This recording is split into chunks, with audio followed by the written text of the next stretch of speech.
Good morning. This is a test, the closed caption.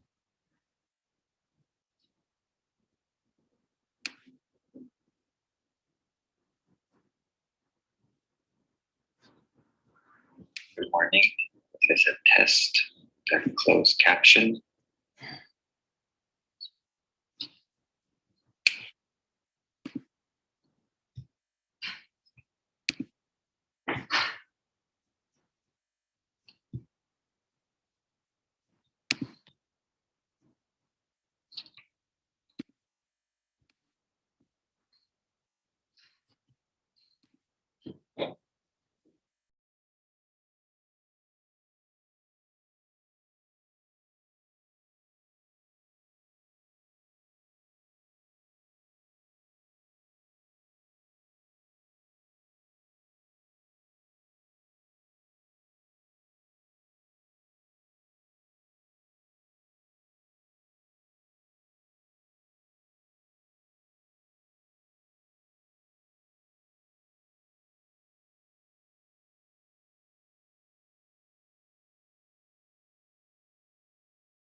Hey, everybody. Hi, Andre. Hi, Andrew. Hey, Andre.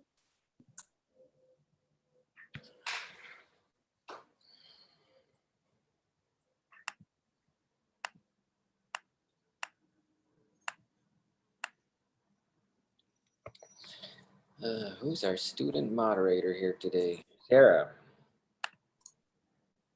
Yes. Hi, sir. I don't know if I have co-hosting abilities. Not yet. I will make this right now.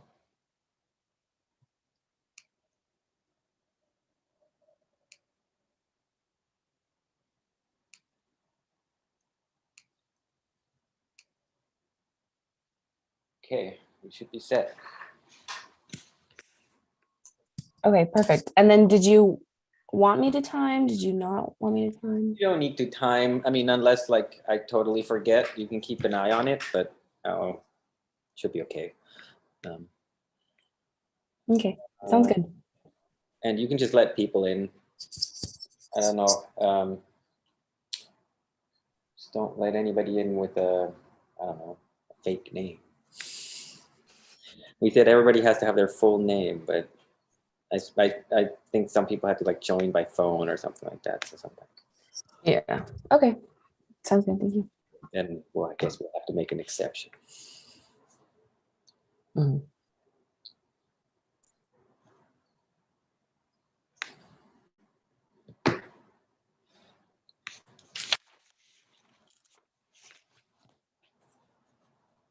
Hi, Amy.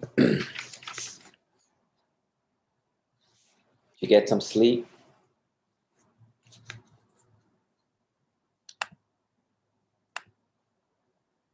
I slept so well. I slept the earliest that I've slept in like the past 2 months. Good. Now you deserve it.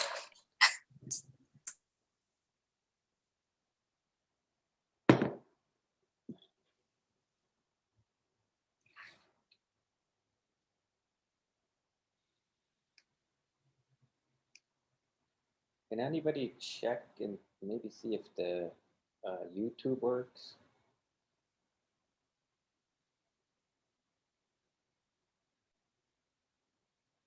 Yeah, it's working. Okay. Is the closed caption working? I believe so, yes.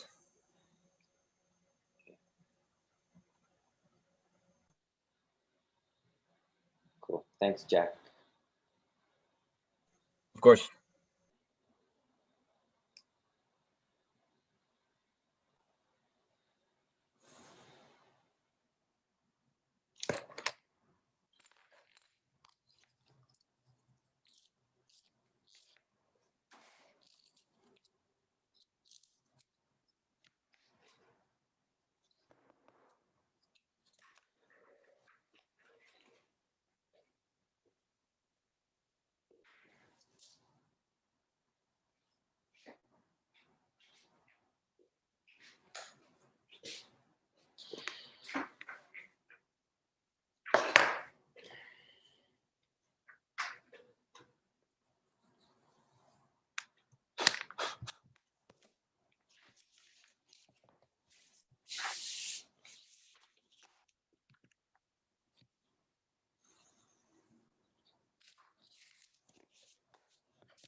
Ronald, Cyrus, Alejandro, you guys are ready? Yes. Yes, sir. Good. Are you guys able to hear me fine? We can hear you. Alright.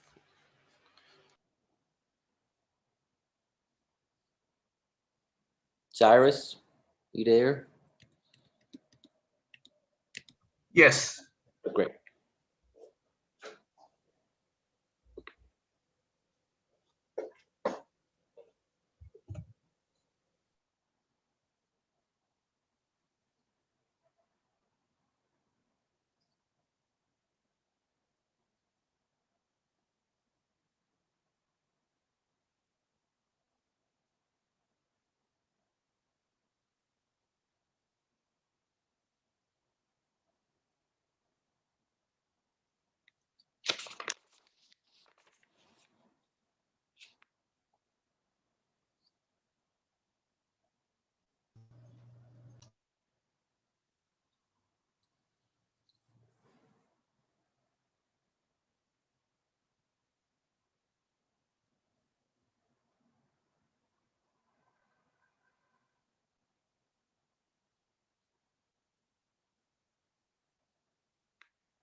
How's it going, Tyler?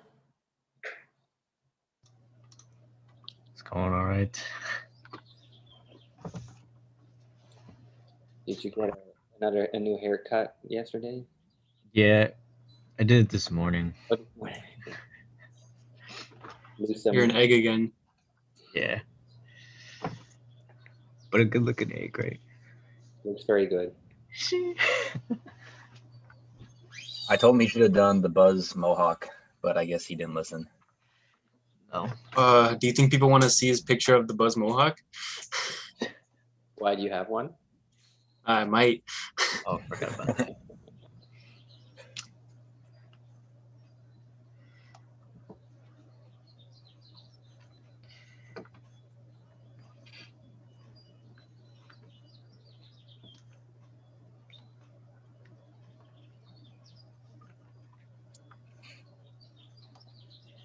Andre, I saw you were doing a kitchen install last night. Yes. I mean, I wasn't installing it, but That's a long day after reviews. yep. Well, actually, that was the night before, I think. I wasn't last night. But yeah, it's fun to see. I always like going to construction sites. Yeah, it's cool. That's what I liked about one of my internships is I got to kind of go on site a lot, Yeah, kind of see what's going on. yeah, no, it's fun. Like, I almost like sometimes don't want to leave. It's like I just want to like do some work myself, especially when they're framing. It seems like such a nice part of the job.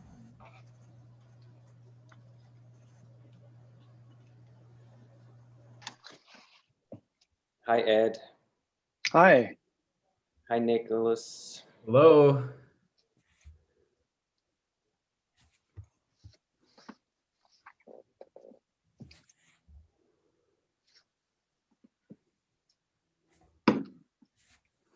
Hi, Martin.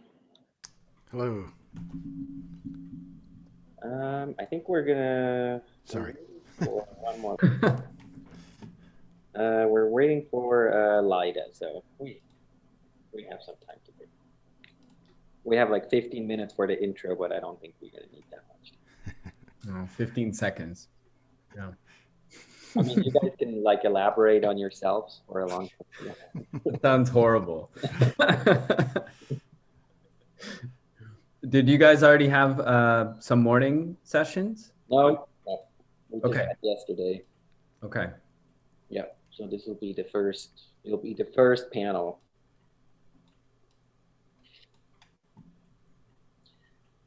Hi, Lida. Hi. Hi, everyone. Hello. All right, everybody's here. Thank you so much for coming on this Friday afternoon, or for some of you guys already later afternoon. This will be the first session. It will go until 3. We'll be very strict with time, otherwise not going to work. So we have 3 students that are going to present, and each session for each student will basically last 30 minutes. 10 of those minutes, the students will have to present their project. So it turned out to be quite a good amount of time yesterday. So I'll give a brief introduction of the studio. It will be kind of different every time you have a new instructor. So we were 6 instructors, and we all had slightly different programs and also different sites. And so after these 3 students, we basically will move and you guys will stay here, and another group of students will come. Basically, I think it's going to be Sarah Lorenzen's students. So this is the senior projects. That's basically their thesis project for the end of their undergraduate degree after 5 years. They started last semester with a research seminar, kind of where they developed the program and did site research and a lot of precedent studies and so on. And then they had 1 semester to develop the project. It was basically 1 semester of design studio. The site is in downtown LA. They were able to choose from 5 sites along 5th Street in Skid Row, basically between San Pedro and Central. Has anybody not been to downtown LA? Of the jurors, everybody knows. Okay, so it's the heart of Skid Row. It's kind of the eastern edge of downtown, so it's quite industrial in a way, these low buildings, but it is kind of really the center of the homeless crisis in LA. There's a lot of services there for them, but clearly not enough. And we looked at the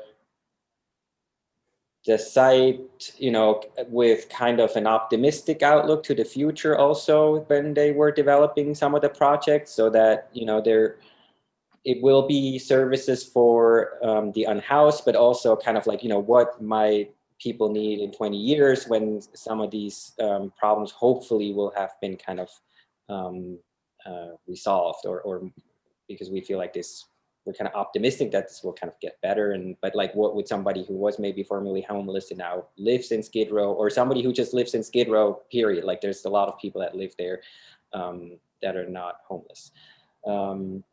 The program, we called it public service buildings, which basically means public libraries, rec centers, community centers.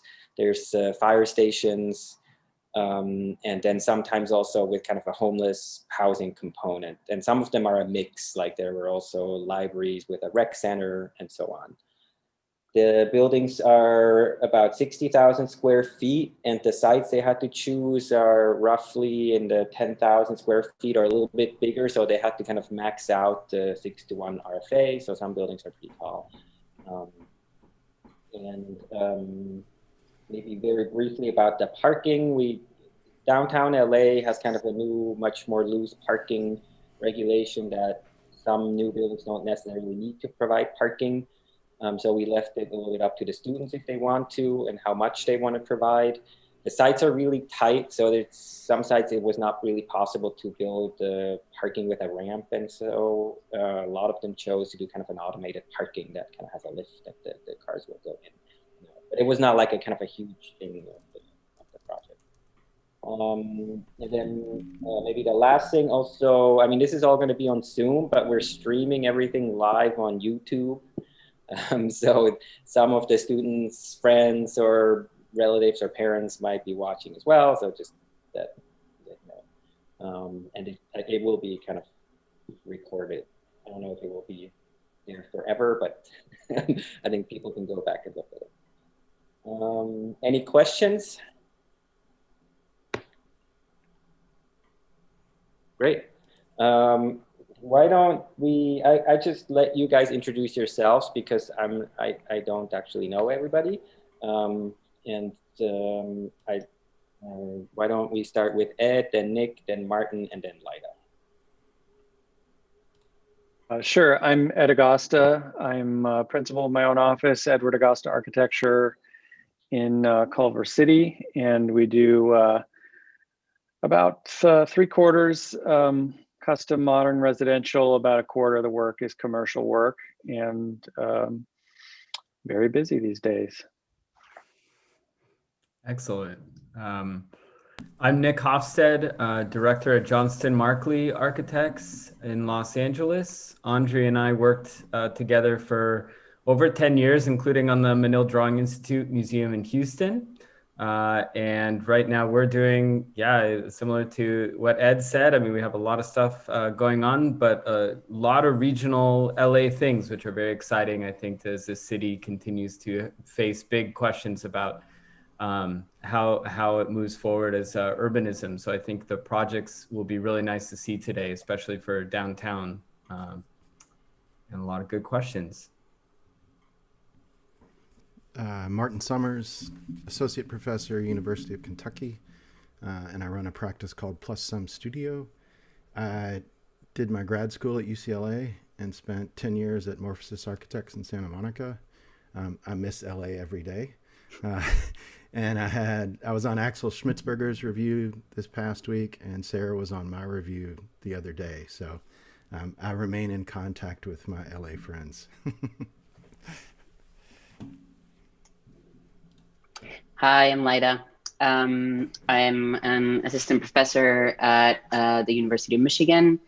I have a practice that I run. It's a solo practice called Stocko Studio. A bit more, perhaps a bit different, a little bit more interested in sort of like production design and event production, and slightly smaller scale kind of like furniture kind of fit outs and interior fit outs. And I'm a grad of Cal Poly. I even recognize some of the sort of profile faces maybe from undergrad years when I was a grad. Awesome. That's welcome back. Maybe briefly about me. I mean, Nick already told something, but I'm Andre Lucier. I did work with Nick for a long time. I have my own practice now with a partner, Anton Schneider. I've been teaching at Cal Poly for 3 years now. But this is the first time I taught the senior projects. And I went to school in Zurich, Switzerland. But yes, been in LA for a long time. Let's see. So logistics-wise, does everybody have been able to get on the concept board? Okay. So the concept boards will kind of change, right? If another instructor comes, but you can stay on this soon. And then the students will use this tool called Moderate. So it will kind of follow around where they want to go. You can also leave the moderation. And at the end, if you want to speak to something specifically, you can also decide to moderate. I mean, people can also kind of follow you around, but that's an option for you to do. And yeah, there's some tools on there as well if somebody needs to highlight something. But I assume after a year now everybody has those tools. Then I will share the screen.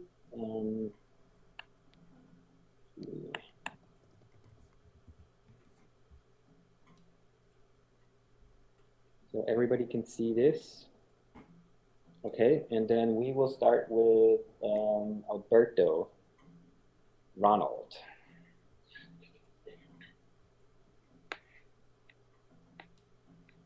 Good afternoon, everyone. My name is Ronald Nong Alberto. So many cities in LA fall under the category of poverty, and Skid Row sits at the top of that list. Skid Row is usually a hotspot area for the underserved people to continuously gather due to the minimal care the community can acquire from the area. So the homeless gather around the area with no hopes for tomorrow and no place to channel their energy into. Visiting the site, I was able to interview a couple of the people that lived around the area, and I asked them a question: is what change, what they need in that area the most usually, and the answer that they gave me was that they just wanted a second chance. And so for my project, I chose to combine a recreation center with a library on top that sits at the corner of 5th and Central. So the main reason for selecting these particular programs is due to the lack of communal spaces and services being offered around the area. My intent is to help rehabilitate and assist the underserved community in finding a way out of permanent homelessness through proactivity. So the building consists of a base containing the recreation center and 2 towers on top that's housing the public library. A sculptural staircase leads to a raised plaza to enter the library, while a light steel stairway is used to connect and navigate the upper levels of the building. So 4 words that came into mind when designing the building is relaxation, community, health, and pleasure. So the ground floor in the recreation center, I was thinking more about the community being able to gather and spending pleasure, and as well as maintaining health and the gym aspect of the building. At the upper part, I was thinking more serve as a community and relaxation, where people are able to not necessarily if recreation is not a type of thing for them, but more just being able to hang out and read some books. First, so the underground floors will be mainly used mostly for an automated parking system and a mechanical room.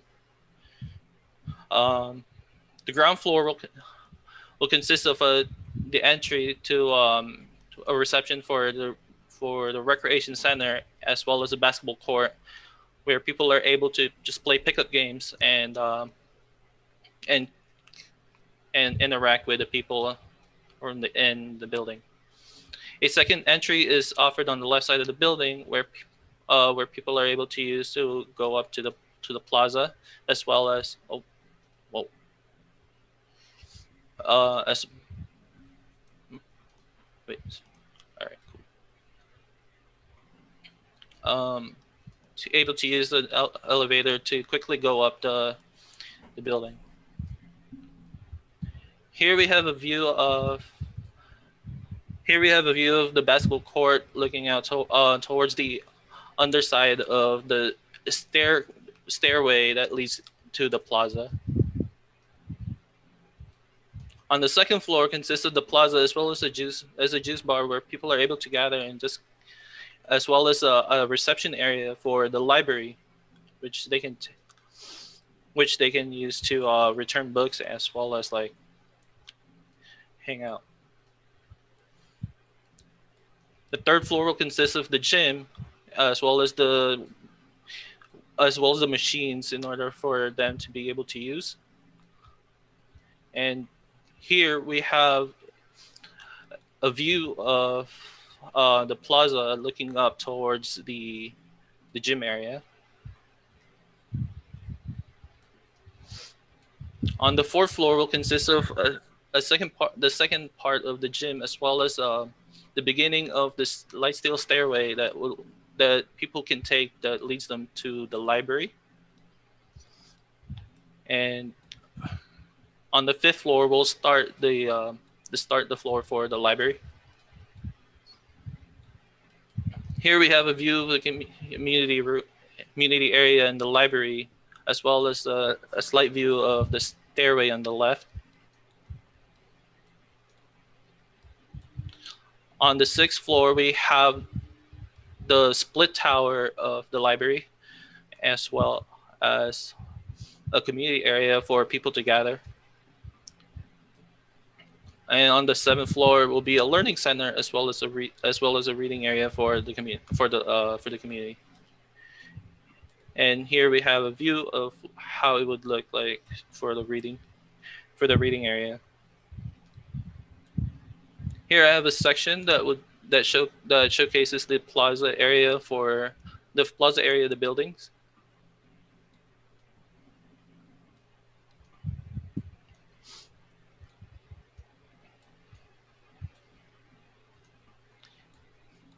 And this detailed area will show like how the sculpture stairway would connect to the ground, and how people are able to interact with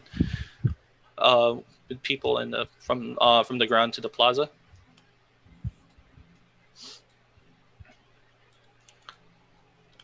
So a cast-in-place core and precast concrete would be used to build a structure that is both permanent and flexible, while also being cost-effective. A simple glass facade offers the views across the city and allows the sculptural qualities of the precast structure to be visible from the outside. And lastly, here is a view of the building from the corner of Gladys and 5th. Thank you.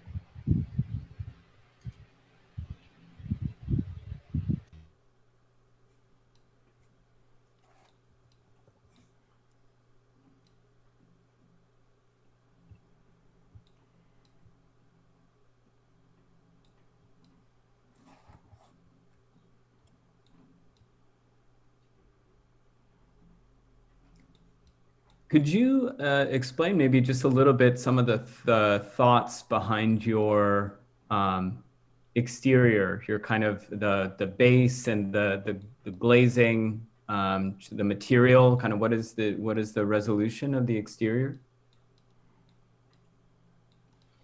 So for the exterior, I was just mainly thinking of like this core, like cast in place concrete structure that would basically like serve as like the main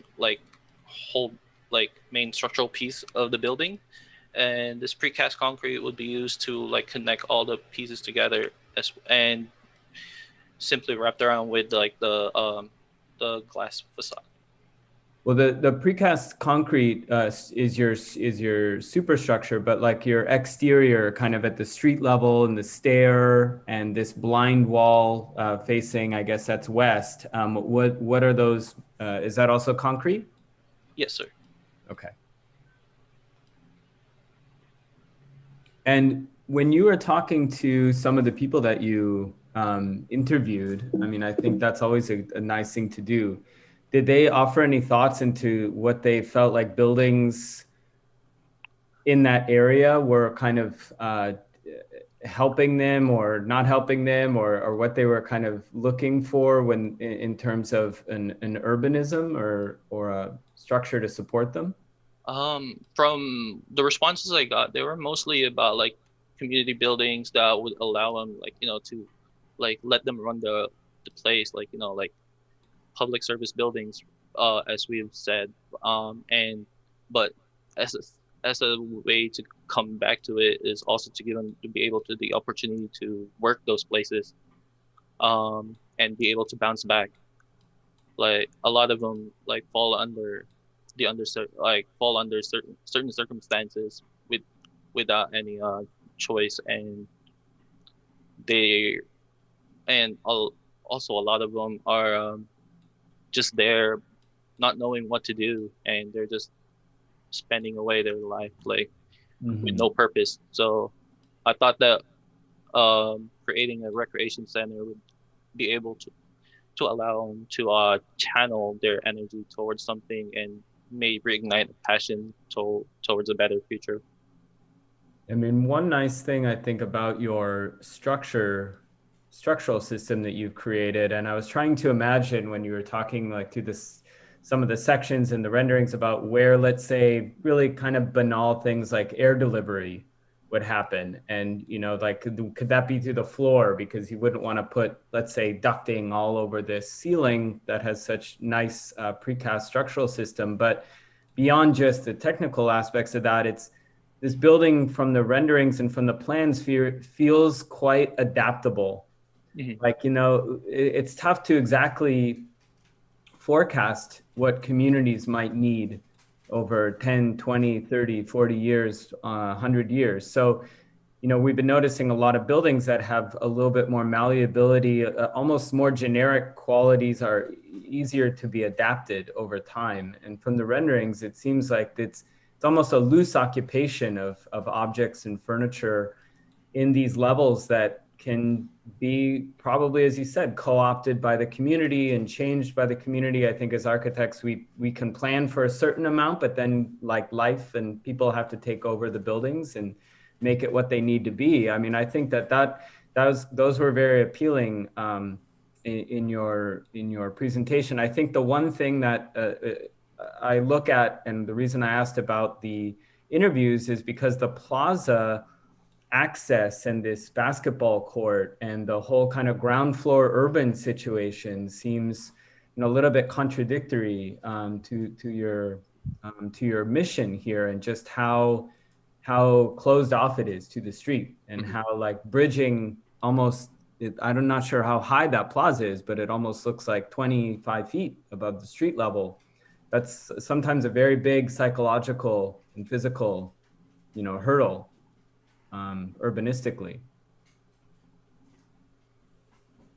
Could you explain why you wanted the plaza that high? I wanted the plaza that high in order for it to, I say like I wanted to like to connect the community together, but at the same time I wanted the plaza in order for to feel as if it's its own thing as well. Like they come up to it and it's their own place, and like they can go there, and it also serves as a purpose for as the starting point for the library access way, which leads to at the top of the tower. Because I think there are precedents for the model you're working with in the kind of Skid Row housing projects. So you look at the 6 by Brooks Scarpa, or you look at Michael Maltz's Star Apartments. And what you notice in both those projects is that the public space that's given back to the community that lives in that building has been elevated above the street level. And I think there's something really beautiful and powerful psychologically to that moment, because removing one from the street in an environment where they've mostly been in the street gives you a sense of or at least for me, thinking through what that might be like, because I've never experienced it. I would imagine that that kind of removal from the street would also give you a little more distance from the day-to-day realities and problems. And I think the second thing that it does, and as you all know, Los Angeles is so horizontal, getting up in Los Angeles is an unexpected pleasure that most of us don't get. And so being able to get up a story or so to be able to see out, that's where both of those projects are really amazing, because the public space now gets a view. And so if you're living in the street, your distance is usually the block you're in or the alley you're in, as opposed to a bigger expanse of the basin. And I think both those projects really take advantage of that. And it seems like you're trying to do something similar with this one, but that's not quite how you're explaining it. So I would say, look maybe to those precedents for what they're trying to do. And not to say that you have to do what they're doing, but I think there's more in that intuitive decision to elevate the kind of public space. The weird thing for me that Nicholas described, which is the base of the building, where it's so solid and it gives no sense of the life of the building. Mm-hmm. But then I would just wonder, are there other ways that you could program the ground? And it brings up basketball immediately. I wonder, like, is basketball the right choice? Is that like something people are clamoring for, to have a basketball court? Or are there other opportunities there for activity or fitness that maybe the building could provide, but it's not basketball? Or is there something about the community that basketball produces, right? It's a team sport. You've got to work together. Maybe there's something about that you want to play up in your own thinking about the design. But I think it's a shame that we get this symmetry of a stair up front that produces this solid mass that hides the activity of the basketball court, when actually I think you could have a lot more fun with the sections that are occurring in the project, of public space to public space of basketball court to public space of library to then public space of the city outside the walls of the project. And how do the three main public programs, plaza, support space, library, and basketball, start to take advantage of the section and your design to kind of leverage the broader context in that conversation? Yeah, and I want to take that and run with it too. I mean, can you go to your program diagram? Yeah.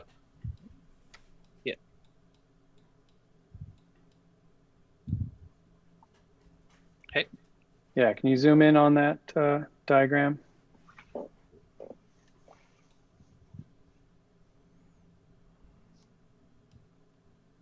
Yeah, so for me, this becomes the most interesting part of the project. And forgive me, I might be dating myself and revealing my age, but immediately I begin to think about Delirious New York and Koolhaas talking about the downtown athletic center and how the elevator acts as a mixing chamber to mix up programs and allow a diversity of activities to occur. So that's a bit of a crutch, I guess, in my education that I think about immediately when I hear about your programs that you're talking about here. But I think there is something to that, you know, the way this diagram is sort of expressing the functions that are going on is really interesting, and really the kind of way the building ends up being rendered at the end and kind of treated materially at the end is just doesn't have that richness that this diagram kind of suggests. I mean, not to say that every function needs to be reflected on the elevations of the building, but there is something about this that does represent a kind of vitality of functions that I think could activate the building on the exterior more than the way you have it now. And I think that you know, someone talked about the section. You know, the section I think is a real opportunity for you to allow those programs as they rub up against each other to begin to mix and begin to blur. And you have kind of very hard kind of borders between them, it seems. And I begin to wonder like how you might blur those borders, and how activities might begin to mix together a little more. You've got this big central space in the section that we're seeing here, but what I'm not seeing is how do those, you've got glass everywhere, how do those moments of connection really occur between all of these spaces? And is circulation the ribbon that stitches them all together, or is everybody in their own world and not aware of, you know, the people dancing are totally unaware of the library and unaware of basketball? So I think, you know, there's a lot of opportunity baked into this very interesting program, but the way you've resolved it is a bit perfunctory and a bit kind of, it's sort of, I feel like you're not quite recognizing the possibilities that you could investigate with this really diverse mix of program. And I would also reiterate the comment that the base of the building is quite brutal on the ground, and does not seem inviting to the community it's serving. I mean, it's almost, Ed, like it's like if you looked at it in a reverse lens, and you know, Ronald's project found like an old bank tower, and like reversed engineer it to be this, you know, put a community, found a vacant office building and like cut it apart and tried to do this, then it would kind of make sense. But, you know, for like the purpose-built building that it is, you know, even operating on this structural logic, you'd think that you'd want to cut more holes in the floor plates, or want to, you know, create connections instead of separations, just to since you're in control of that, you know, with a new building, and decide how you want to express that or not in the building. But yeah, the kind of evenness of it maybe belies its richness, as we were saying, and that's just a conscious decision that you have to make. Yeah, I think, Ed, the way you were describing it as a kind of harsh line between things, like there's a kind of, and I think it's also part of a kind of, you know, like a problem of a kind of like diagramming itself, like how we diagram program. It suggests a kind of like equal suggested program or occupation for like an entire square footage. Whereas I see in this project, like, a need to create gradients between everything. So, you know, from the street inside, from something that you program kind of outwards. So rather than saying like, you know, this whole area is going to be the library, I think really like this open plan where work mode more in a mode of like, well, you know, here's books, or here's a kind of set of programmed area, and from that expands a kind of suggested mode of occupying that might be, you know, book related, might be reading related, but you can't quite, I don't think that like in this kind of project you have the ability to, or it crosses a certain kind of threshold of control that the architect kind of like inflicts on the plan, that is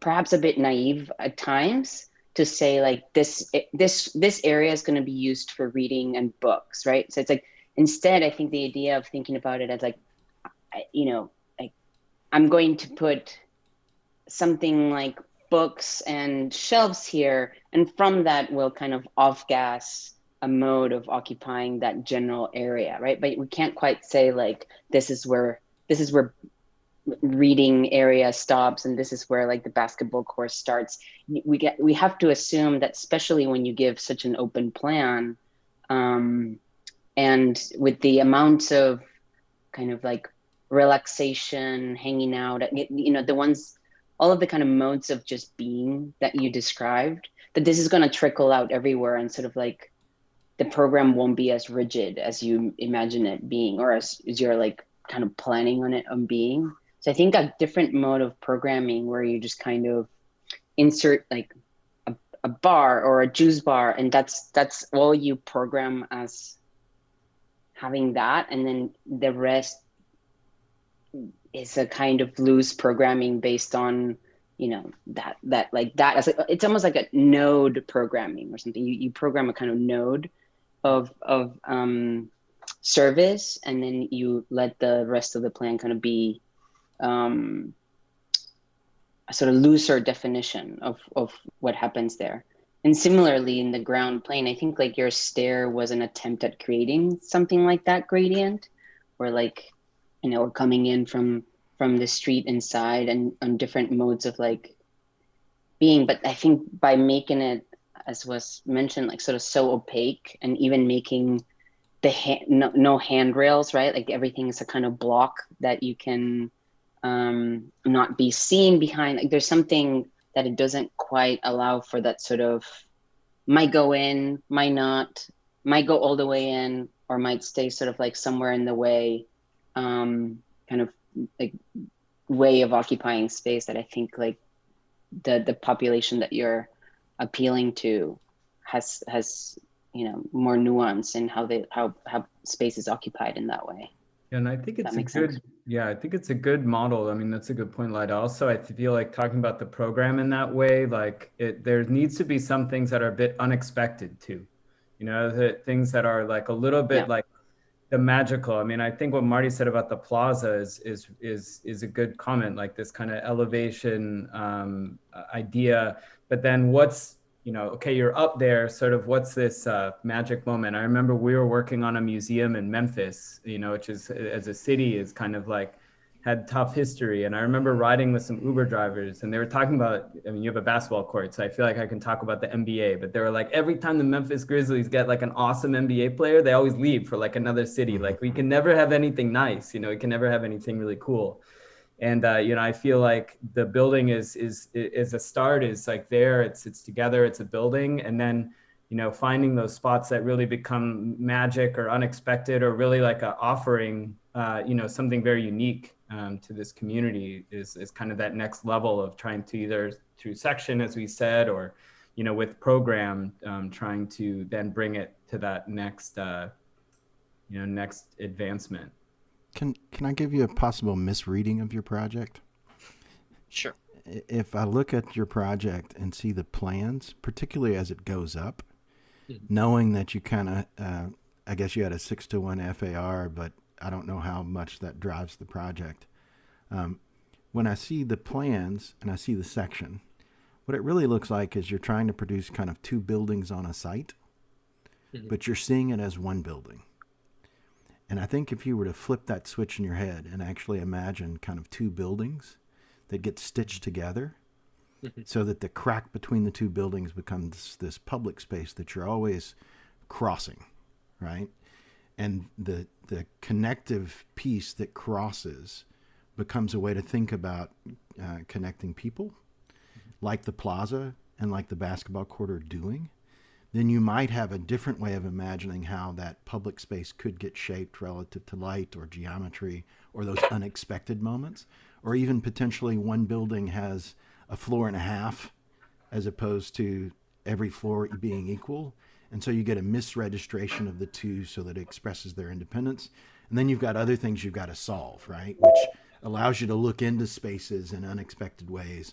But I think it starts to get to maybe what's underlying the project is this idea of community and connectivity.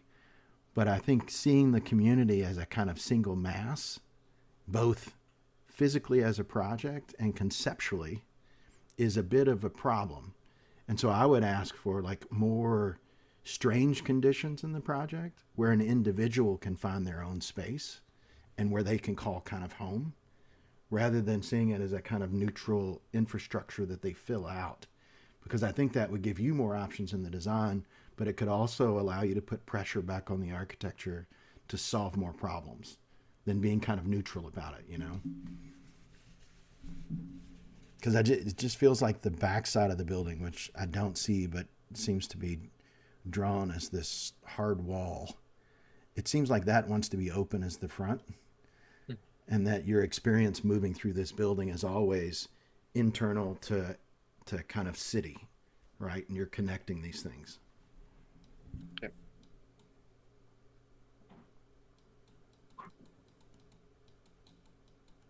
This is the elevation facing north, is that right?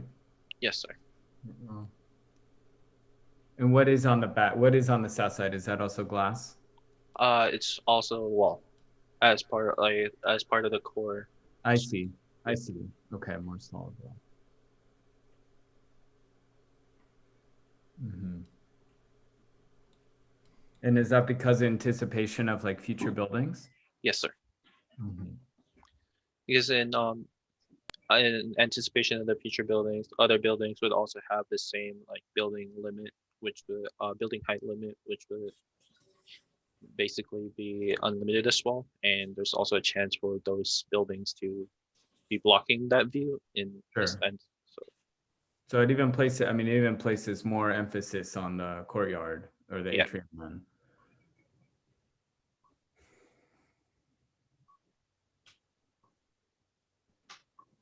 Yeah, I was trying to think, Marty, of any precedents for that, you know, like a haydock or something where there's like two kind of, you know, instead of, one monolithic building, it's like two kind of characters that already start to then create that tension. And you could even take that further and in contemporary parlance, right, and turn it into a series of chunks that relate to each other, so that it's not even two buildings; it's actually multiple things that start to form, like Voltron. You know, if you get that reference, it starts to form two buildings that act as one building, but actually the two buildings aren't even two buildings. They're kind of subsets of buildings that have to do with, they might even not have to do with program. That might be a way that you could start to mix and relate program, as program could start to slip between those conditions. So it starts to even question where the edge of some of these things are. I don't know. I just think you've got to, like, organizationally, and I would say to Ed's comment about the diagram and the reference to Delirious New York, which is a great reference for this project, you could get some really weird things happening in here in terms of program and adjacency and movement through the building that would be a way to engage or engender a type of community that would then allow you as the designer to revel in the fact there are all these kind of opportunities in the design to make more out of certain specificities while trying to maintain. I think that's the hard part, right? Is you've made this really generic model, and the generic model is really good for allowing flexibility over time, but the generic model also kind of doesn't take a position about what it needs to be at any given moment. And so there's this weird contradiction always in trying to make something that's hyper flexible, as you end up designing something that's so neutral that it's like there's a question there. It has to come back to your thesis, because I think above the plaza level, the building is quite, I mean, the structure, the corbelling, like all that's, you know, it's very elegant, the glazing, but it's right that it's very generic, and it doesn't maybe support as much your kind of four platforms of comfortability, and you know, like you need maybe more eccentricity then, you know, for people to kind of feel at home in that, versus maybe the, you know, the kind of generic art space office building typology. Okay, we can have some closing comments if somebody has something else to add, or we can also move on to the next.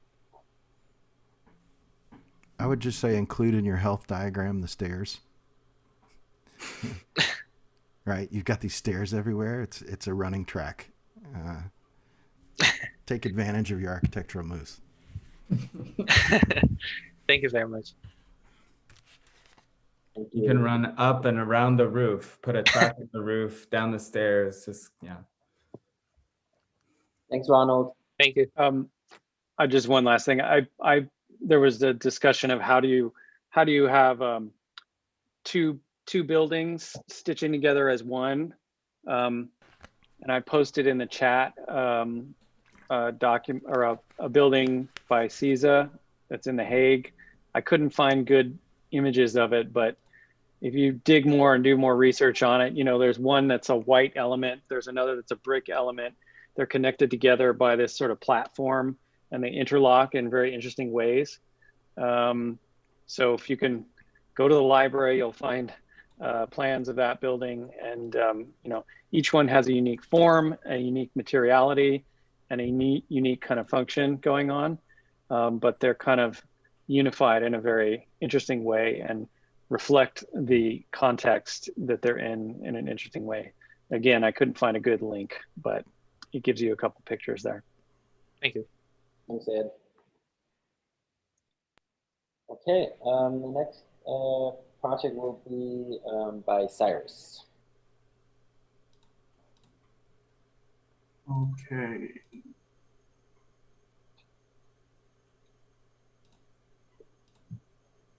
Hi, everyone. All right. Within the Skid Row neighborhood, there are only 2 small communal spaces serving the area, which are not enough for group activities and human interactions to happen. The proposed project is a community and recreation center located at the east corner of San Pedro Street and 5th Street. The site is at a busy intersection and located right at a bus stop with 4 bus routes stopping. This location creates an opportunity for the center to become a magnet and can attract people from the area.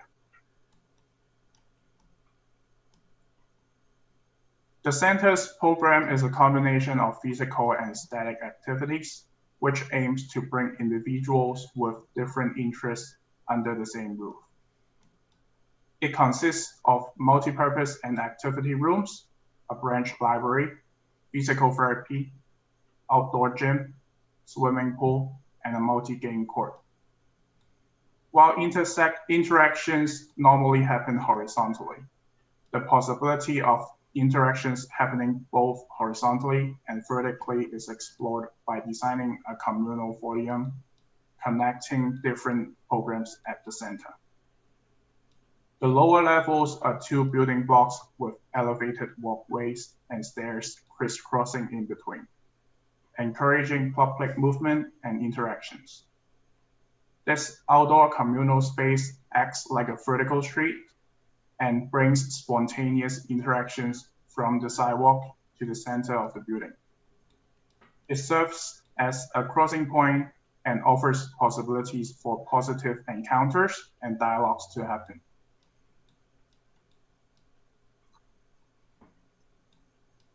The site plan shows where the building sits with its main entrance facing 5th Street. Deliveries and vehicles will approach from the alley entering from 5th Street. On the right shows the street view of the building.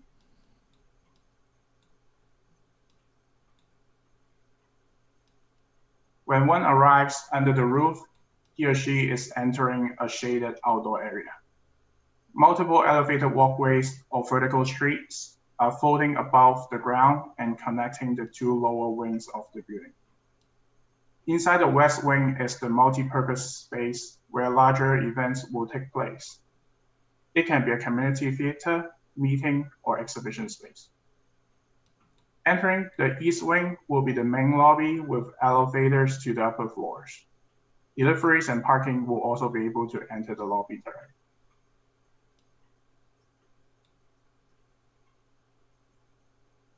Coming out from the elevator to the 2nd floor, the administration office is located inside the east wing.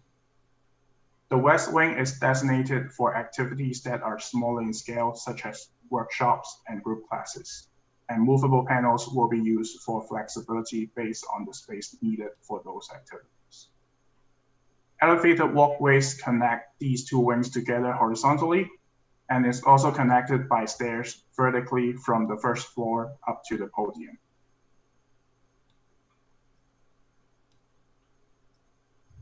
The 3rd floor is where the library locates, with the adult section in the east wing and the children's section in the west wing.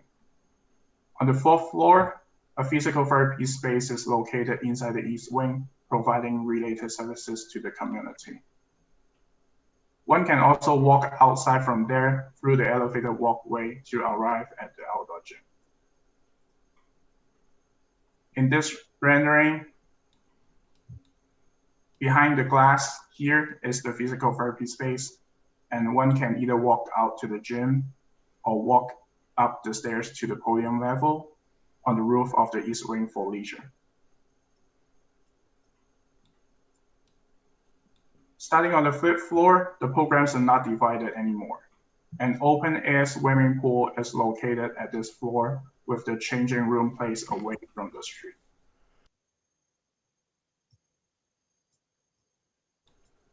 And on the 6th floor is an open-air multi-game court.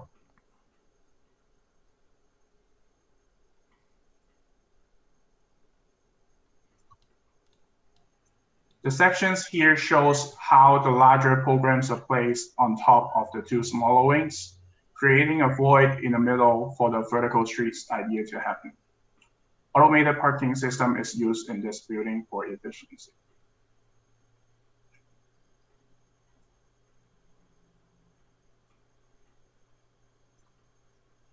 There is a large span on the upper portion of the building after creating the vertical streets. Steel is chosen as the structural material, and a 2-layer beam system is used to allow beams to extend inward into the communal space, becoming supports for the walkways. Beams will also extend outward to become structural support for the building skin, which are perforated aluminum panels. The skin is offset out from the building to provide shading and to avoid heating inside the building as the main facade is facing southwest.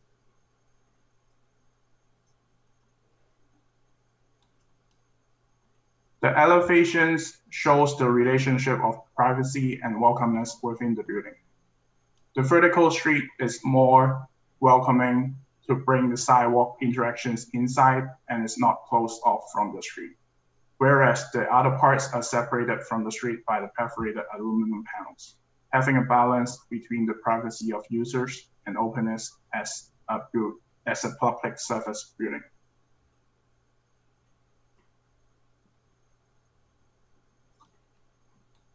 And the detail section shows a close-up of how the beams at the inside and the outside are connected and read as one extended beam to support the perforated aluminum panels. The same language is used to support the whole building. And on the right is an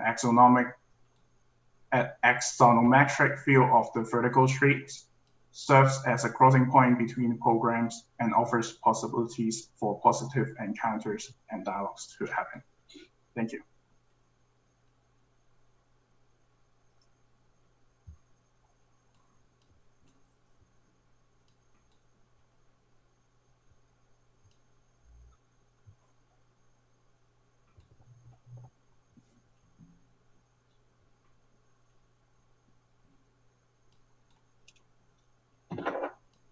Well, I think it's difficult to look at this one without the one we just saw in our minds,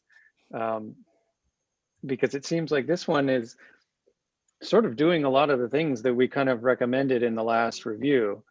I mean, it's looking at different ways of mixing up program.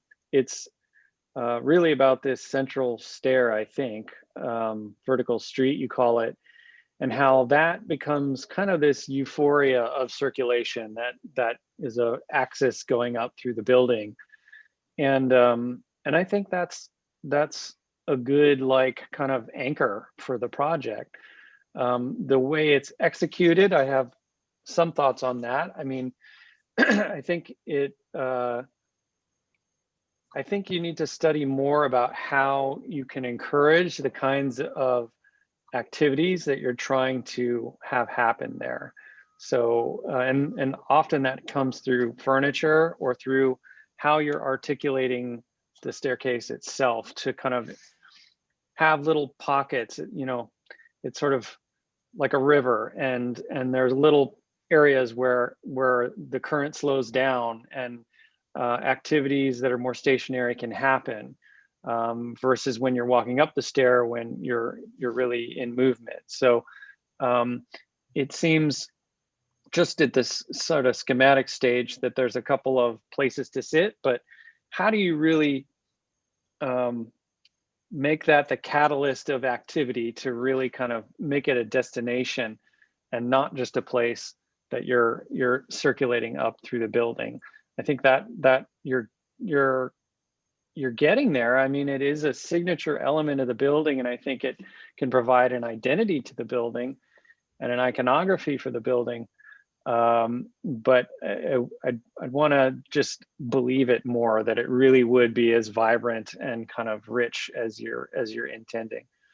And then the skin also is a major kind of design element, and I think that it very elegantly kind of blankets the building. I wonder though if there are places where it can do more, because it's a little bit monotonous in a way. I have it on all sides. Are there places where you delete it? I know you're trying to be very mindful of the solar orientation, but are there places where you can strategically delete it to kind of reveal views and reveal and express something of the activities going on the outside of the building? But yeah, I think that I think you've got enough in terms of ideas and as a protagonist to make this into a great project. Yes, Cyrus, I want to commend you on the representation. I think it's very nice, very clear. I think Ed's right about the kind of program distribution. A lot of what we just talked about is, I got excited when I saw the program diagram, and not to come back to OMA, but I just started to think of these kind of 3 blocks, included this one that was suspended, almost like a bridge, which had the big programs of the pool and the basketball court. But I think what Ed just touched on with the perforated metal skin, I mean, I think that, that's always like a sexy thing to do as a student. I did it too in projects as a student, like this perforated metal, but there's many ways to shade a building internally, like through, your glass composition or through internal shading. That's, that you can have transparency when you want it and not all the time when you maybe don't. And Marty probably knows from his time in Morphosis, Caltrans, which Caltrans was my baby. Caltrans, it's a public administration building, and it was incredible what they did with the budget and the time that you guys had. But there was different opinions about it in the city, and it wasn't necessarily a community-oriented building. It was an administration office building, and I think this is a very important choice as architects, what you make for your users. And I just think that is something that you'd have to think about very carefully in terms of what impression you are making in terms of the community with that move. Yeah, and I think it was mentioned before you could cut or remove parts of the skin. And I think the kind of fluid language you're using around the main entrance where you're starting to peel the skin back gives you a clue about how you could think about tearing or separating or challenging the kind of skin it looks like in your mind, the skin is like a wrapper for the building as opposed to having its own kind of rules. And what you could begin to imagine is if you cut it and peel away a part, when you peel it away, does it come from an original surface where I can't add anything back to it, meaning that it just becomes a result of the cut?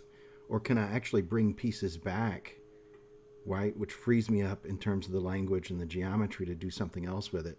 Because I think there would be ways that you could peel away to give distance between the skin and the body, which would give you clear views in one direction, or to begin to use other geometry to extend that away from the building to provide the shade you need depending on the solar angle, but also then in other cases have clear views out.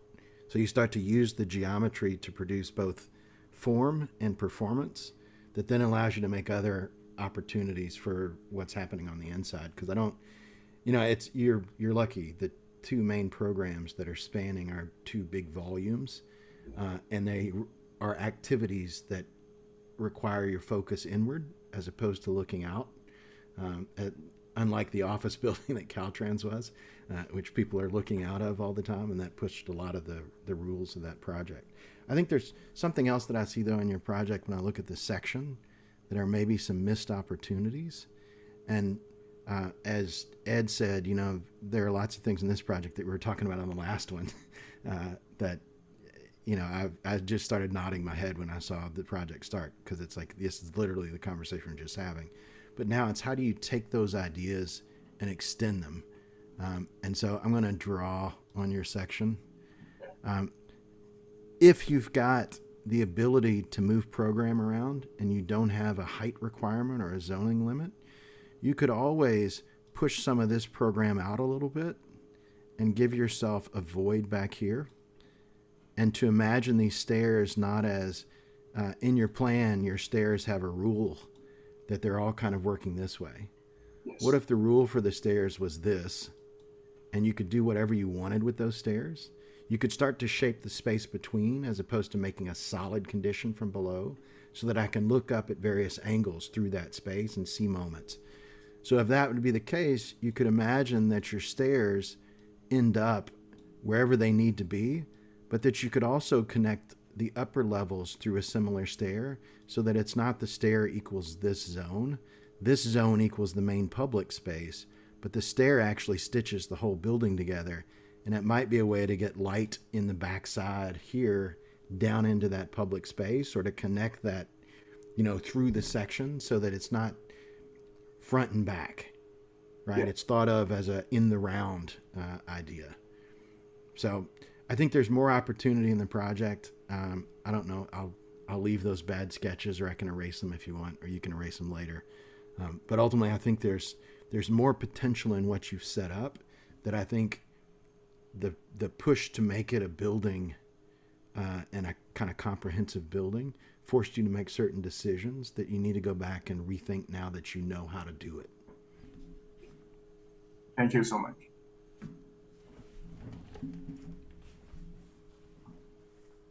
Yeah, I mean, it's hard to say anything after kind of any Morphosis representation on the panel.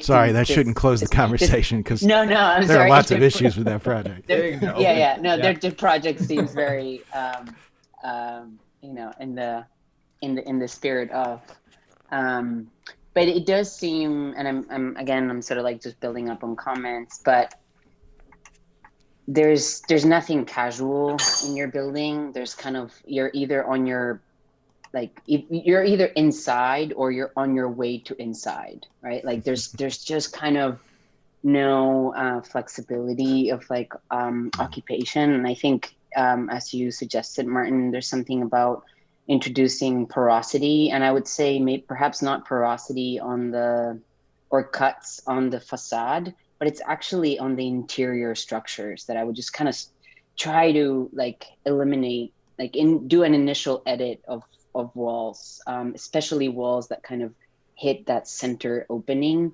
to create some kind of a space where you have a more opaque kind of internal occupation on the farther you go into the building, but as you kind of come closer to that interior, like, you know, sort of atrium, you have more options for like modes of occupying, perhaps, like, you know, leaning on a veranda, looking like towards, you know, a kind of moving people's taking a phone call, or, you know, or just kind of sitting and watching the day go by or something. But yeah, right now you kind of have like an either or that I would definitely handle through like that initial, that's sort of like that how we're looking here, the sort of the walls, all of the kind of wallage immediately after the stairways. I would question all of that, both of those phases of the project. Yeah, and if you go to your diagram, I mean, I got excited about this space in between because, you know, you're coming up kind of parallel 2 blocks, and then you have this space that you're bridging over. And from the initial diagram, I was like, oh, this is going to be like a you know, sky thing, or roof decks, or, you know, all this kind of open to the air. And then it kind of morphed in your project into an enclosed area. But, you know, you have like a natural break there between when you shift the orientation of your spaces, and there's this gap, that's almost like you imagine like the John Portman kind of gap in the project. And that could be a nice release from the as Lida was just saying, from this kind of very parallel condition, and then it opens up. And maybe that's also a moment where you can do something more at that skin, that there's a relief, there's a release and a relief from that. Yeah, maybe even the slabs not going all the way to the facade, right? That could be another moment of relief, like not necessarily eliminating entire walls, but not having the floor reach all the way. I was looking at the Mazzanti Architects, the project in Colombia. It's a public library, so in some way the program is relatable here, but there's a lot of sort of,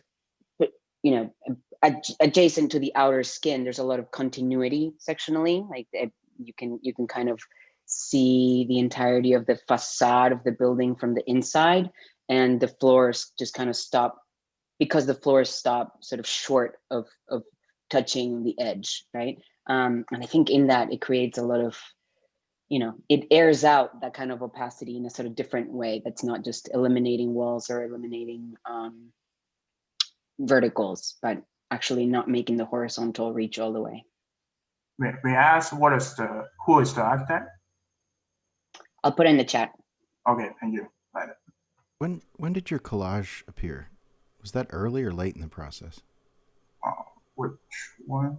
The first image on your board. Oh, the first image is kind of it starts at the very beginning with just bridges, and then in the process I add stairs into it. But this was an early exercise, this kind of Mies mashup cut up. This was early in your process. Yeah, that I did the first edit in the beginning, and then keep editing it throughout the process. Mm-hmm. I only ask because there's a playfulness with the stairs relative to the idea of bridges, and so it's clear they're two separate systems. Like the bridges are these public spaces that the stairs connect to. And I think when it became your project and the architecture, the bridges became landings for the stairs as opposed to public spaces, because the language of the stair is equal to the landing. Like they all share the same rules, and so they're not expressing themselves in any way differently. And I think if you had a more casual nature to the stair, it would put more pressure on those public spaces to require some sort of definition from you about what might happen there. And it might go to that looseness that Lida was describing in terms of programming, right? Some areas are a little more programmed, some areas are free for you to invent. But I think there's more in that collage that might give you a little more freedom in the architecture than maybe how you see that collage.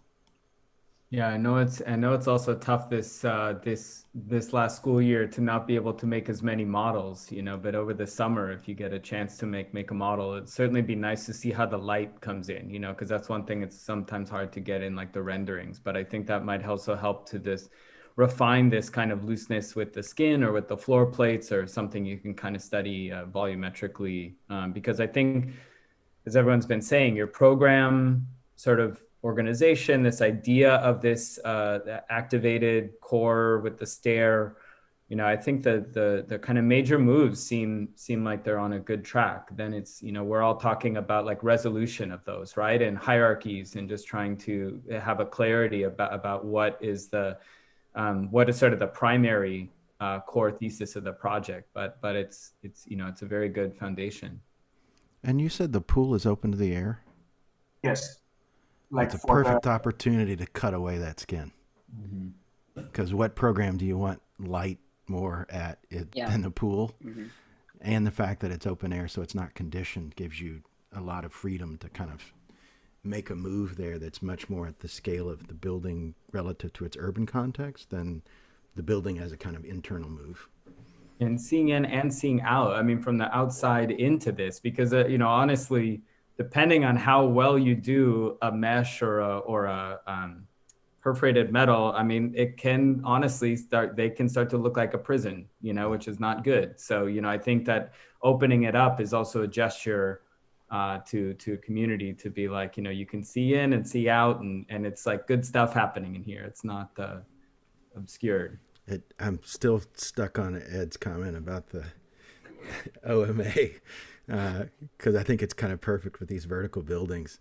And I think how strange that would be looking from a block or two away and looking up and seeing people walking around on a swimming pool, like almost near the top of the building, and the weirdness of that in downtown LA. Well, maybe it's not so weird in downtown LA, but it would ask you to kind of come into the building to see what was going on in this space, you know? And I would reiterate what Nicholas said a couple seconds ago, which was trying to be very clear about what the thesis is. What is the argument here? And what is the concept for the building?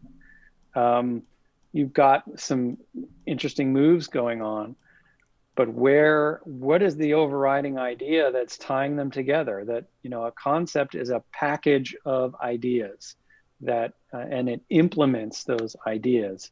And right now there's some nice moves, but I think you really want to like come back and how do you tie that up so that you can explain the project in, you know, 2 or 3 sentences.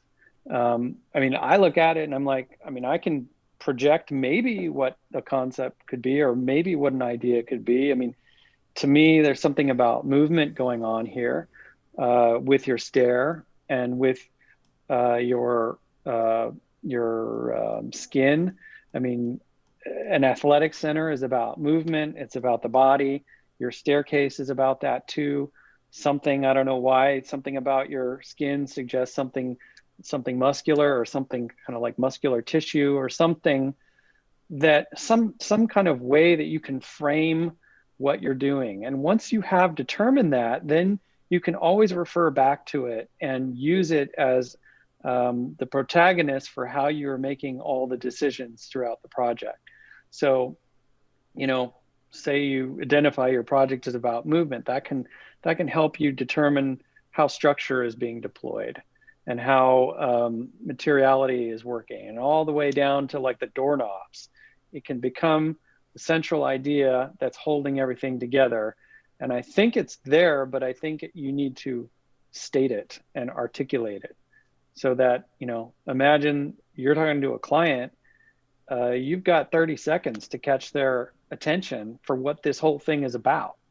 So this is sort of a general comment to all students, that you really have to be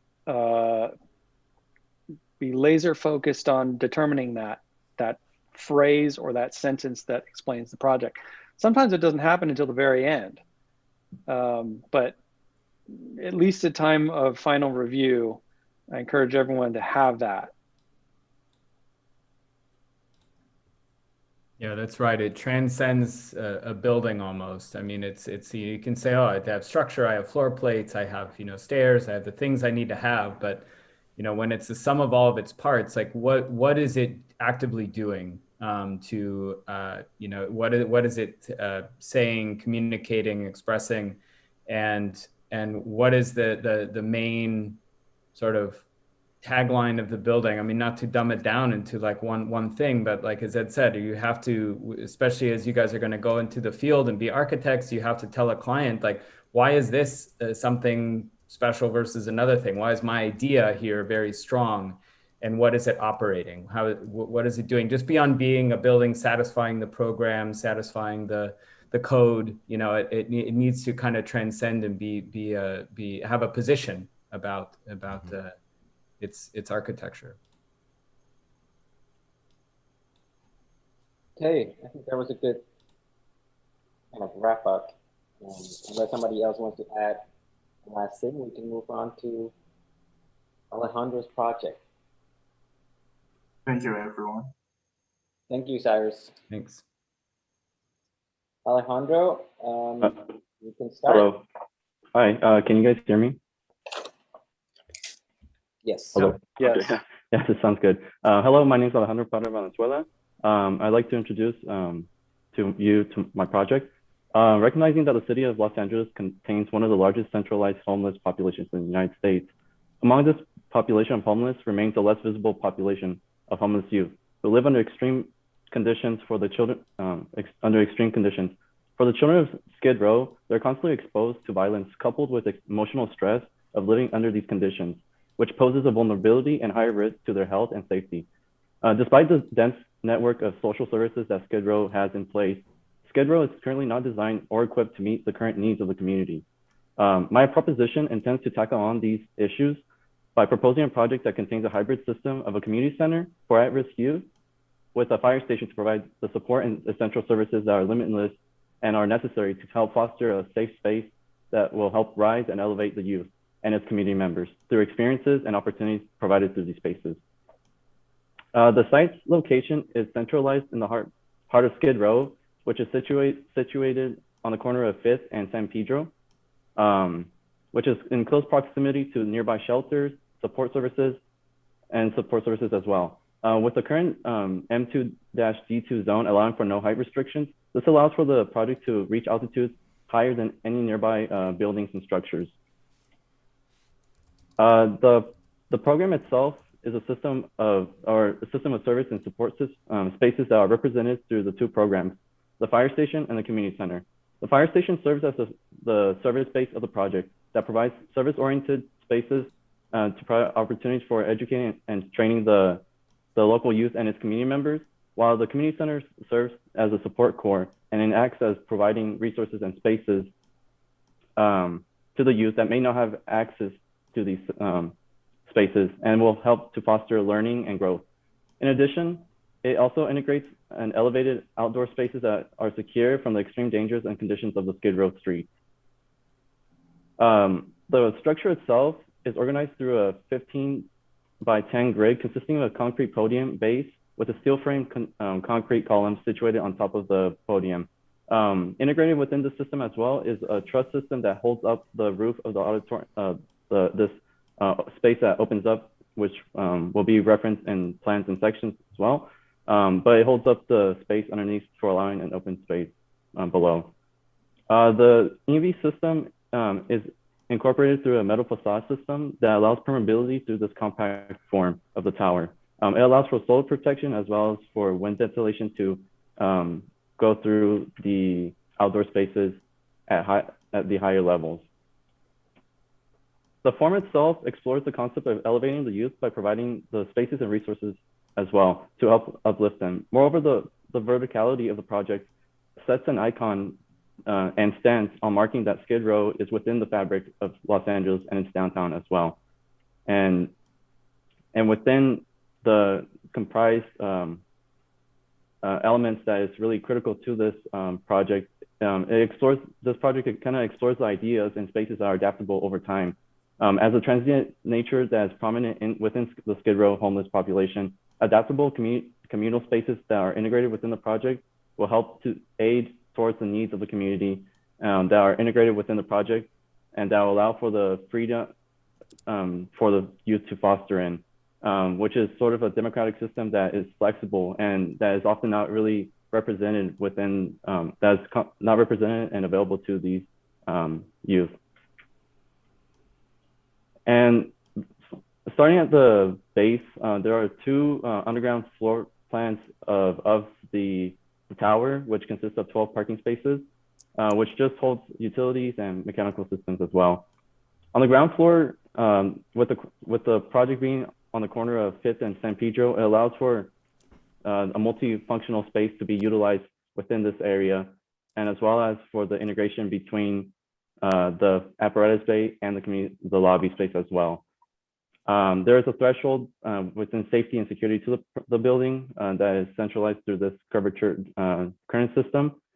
And with the apparatus bay, holds within 3 fire bays with the classroom for training that can be utilized for the community members within the lobby space and the multifunction space. At the upper level, since this is a double height space, there is a mezzanine level where the youth can just hang out and just be off the streets and to be in a more safe and secure location, which they can sort of interact between the youth, seeing how the activity of the fire station and the apparatus bay is ongoing. And here is a collage that sort of represents that sort of double height space and seeing the activities that goes on within the apparatus bay as well, since it's always constantly busy, since Skid Row holds as one of the busiest fire stations in the United States. At the higher level contains the second floor plan contains the live work space of the fire station. These are crucial and essential for the firemen and women to work through and to utilize as well. And ongoing within still this podium structure is on top of that floor is the multi-purpose room that opens up to this outdoor garden. This space is sort of to hold events that can be utilized for both the community center use or also fire station usage. And this adaptability is adaptable to the changes that are towards the needs of the community. And these the yellow stairs that sort of iconicize this project, sort of with the vibrance of the color, sort of extends to the reflection of the landing up with the stairs above, which is sort of represented through this collage with the activity that may be going on within that space. At the higher level, within now in the tower floors, contains the auditorium space, which can be utilized for sort of spaces for training or for just lessons to learn or to sort of educate the community members through any sort of means that they may require. And it sort of ties in with the slant of the slope, sort of ties into the opening of the space below, which is where the seating sort of is integrated with. Within that truss system that I referenced before, this is where the office services is provided. This is where counseling for the youth can be used, and also for the backup house and administration usage for the community center to utilize as well. And this allows for that open floor plan below the auditorium to be free from any sort of columns. And going on to, this is sort of the start of the community center, where the stairs, where there's a cafeteria for the youth to just sort of get some food, and also is the start of the community center floor with these major stair vertical components that are prominent throughout the project. On the 7th floor, this is the learning center, where there's this sort of double height space up above, and this sort of adaptable space that can be utilized through what the children or the youth may feel like. So movable furniture can be adaptable to their needs as well. And it is also the start of the outdoor patio space that allows for this sort of safe and secure location within the tower, but also allows for that breathability through the metal facade system that is integrated through the project itself. At the 8th level floor, there is a computer lab, as well as the continuation of the outdoor patio, and the continuation as well through the yellow staircases. And just another representation of how that space is within the community lab, looking out towards that outdoor patio. Within the 9th floor, this is where sort of more just activity ongoes with the lounge, where the youth can play sort of like table tennis, or as well just to hang out and just be with friends. And within this floor as well is integrated a flexible community room that can be used as a classroom or any sort of flexible space that may be needed for these youth. And within the upper levels is where the 10th floor includes with the activities rooms as well as reading room, more just communal spaces that the youth can utilize for their needs that may require. And on the 11th floor contains the sort of workshop space where the youth can sort of interact with making arts and crafts, as well as locker rooms and bathrooms for the usage that for the basketball court that is up above, which can be used as any sort of multifunctional sport usage. And so the sections sort of represent through the sort of verticality of the tower itself through these stair elements showcased through spaces such as that are open here, that are pushed to the exterior, that are sort of reflected through the elevations as well, that can be seen from the streets. And sort of from the street level, you can view as to the activity that is ongoing within the space as well. And as well, it sort of represents through how that multifunction space on the podium level opens up into that outdoor garden space as well.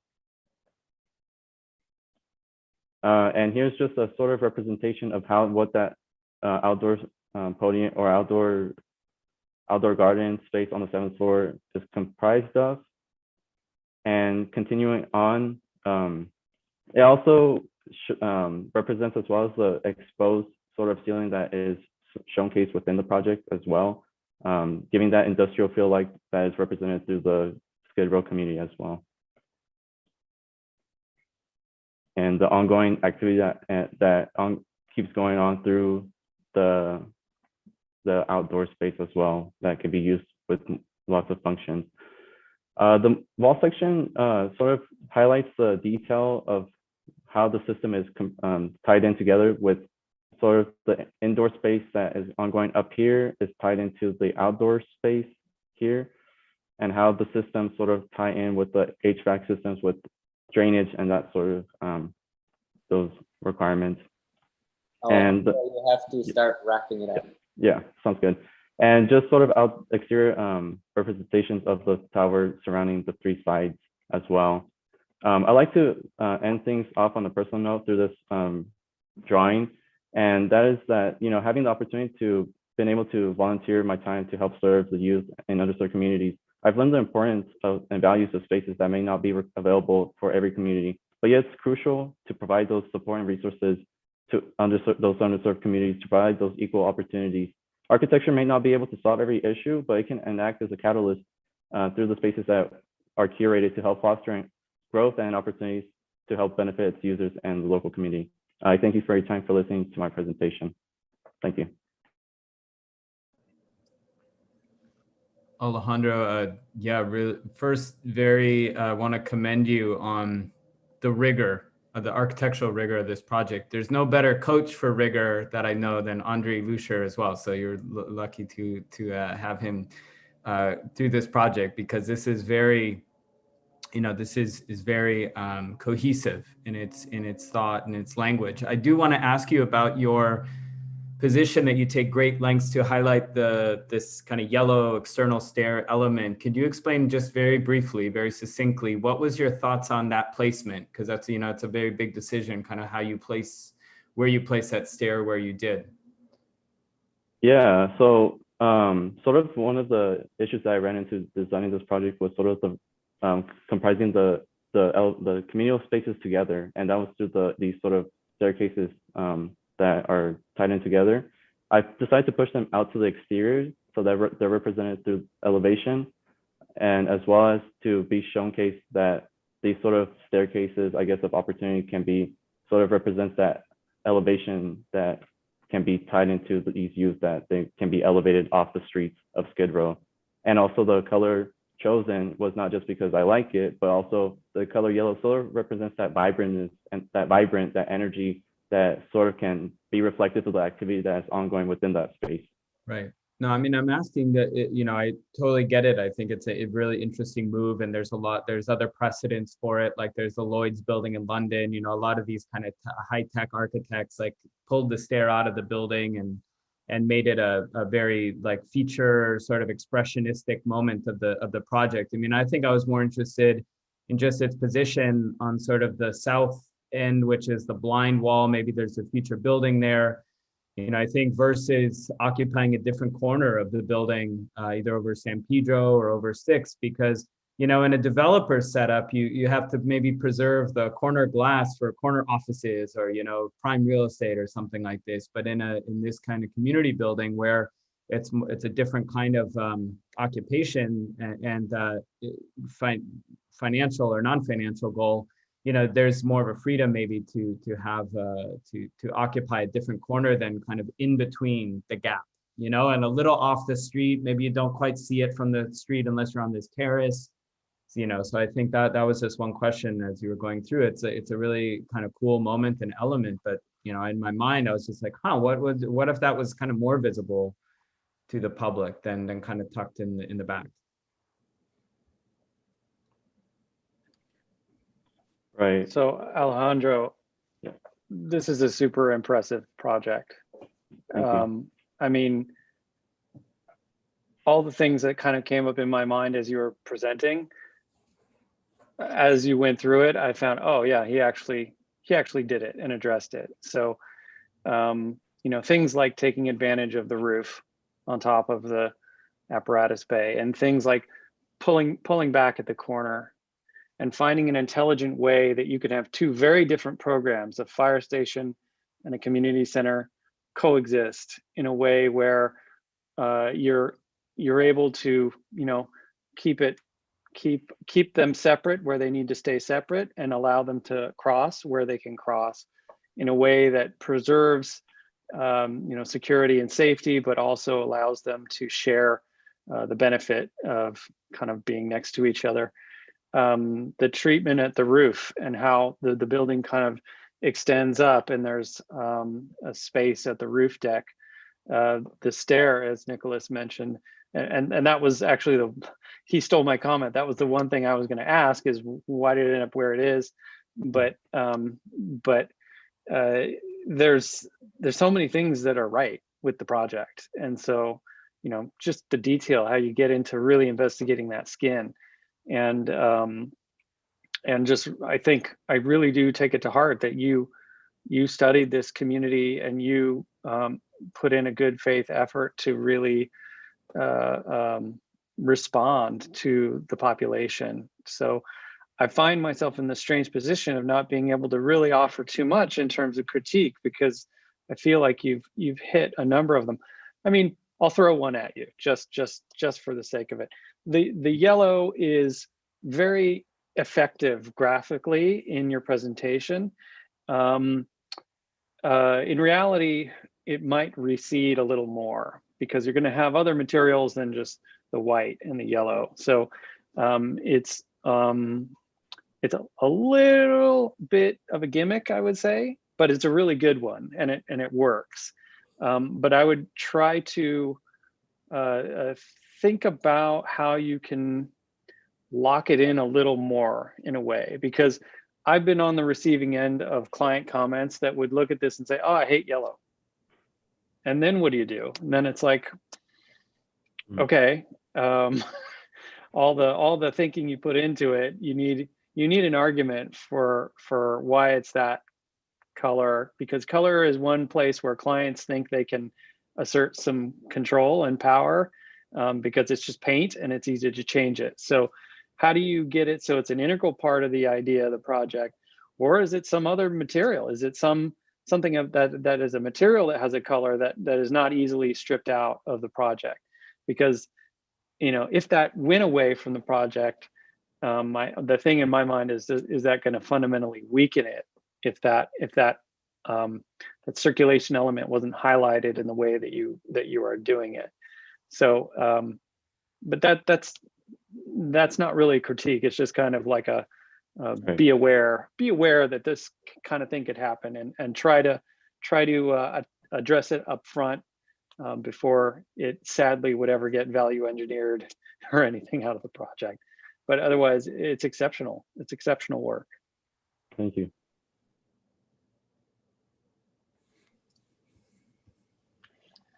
I added an example in the chat of a building I recently saw that seems to pull on sort of like similar heartstrings than that your project does, like this kind of articulated staircase, this kind of like chic industrial, right? Like acknowledging the aesthetic of the industrial and dialing it up and making it the main kind of visual language, while also, you know, this kind of combination of using transparency, glass block to kind of disclose a little bit of what happens on the other side. I think if anything, your side would even dial that up.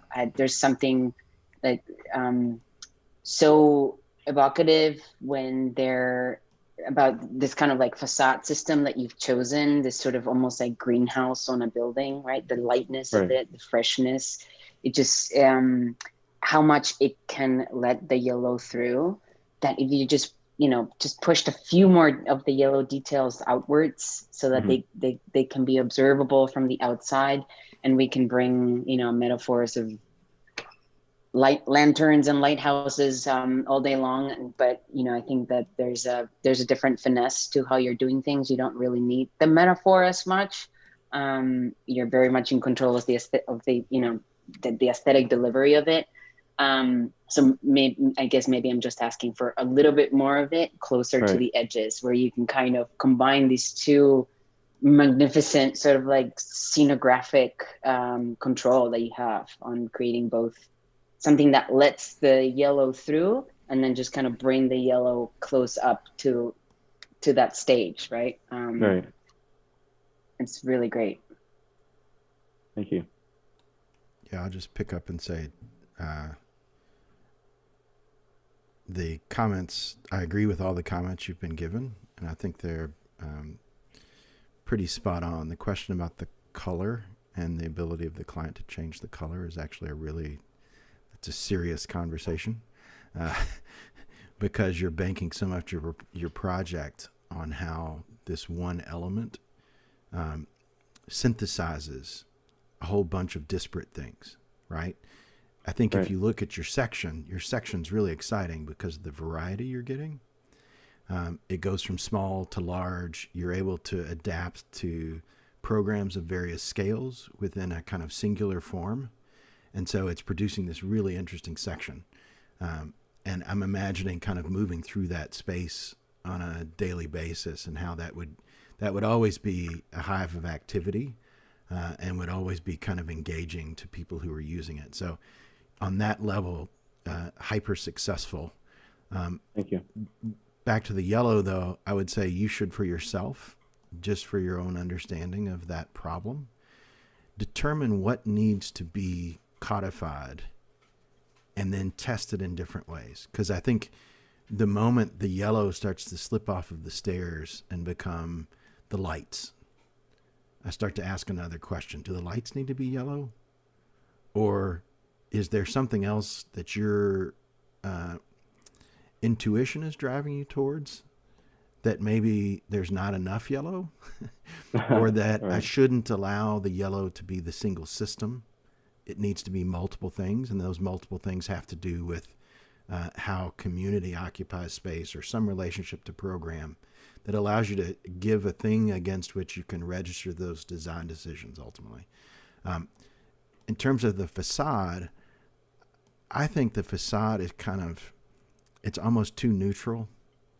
And I know why you're doing it. Like it's to produce this kind of clear section. It's basically the OMA Paris, the Bibliothèque Nationale in France, right?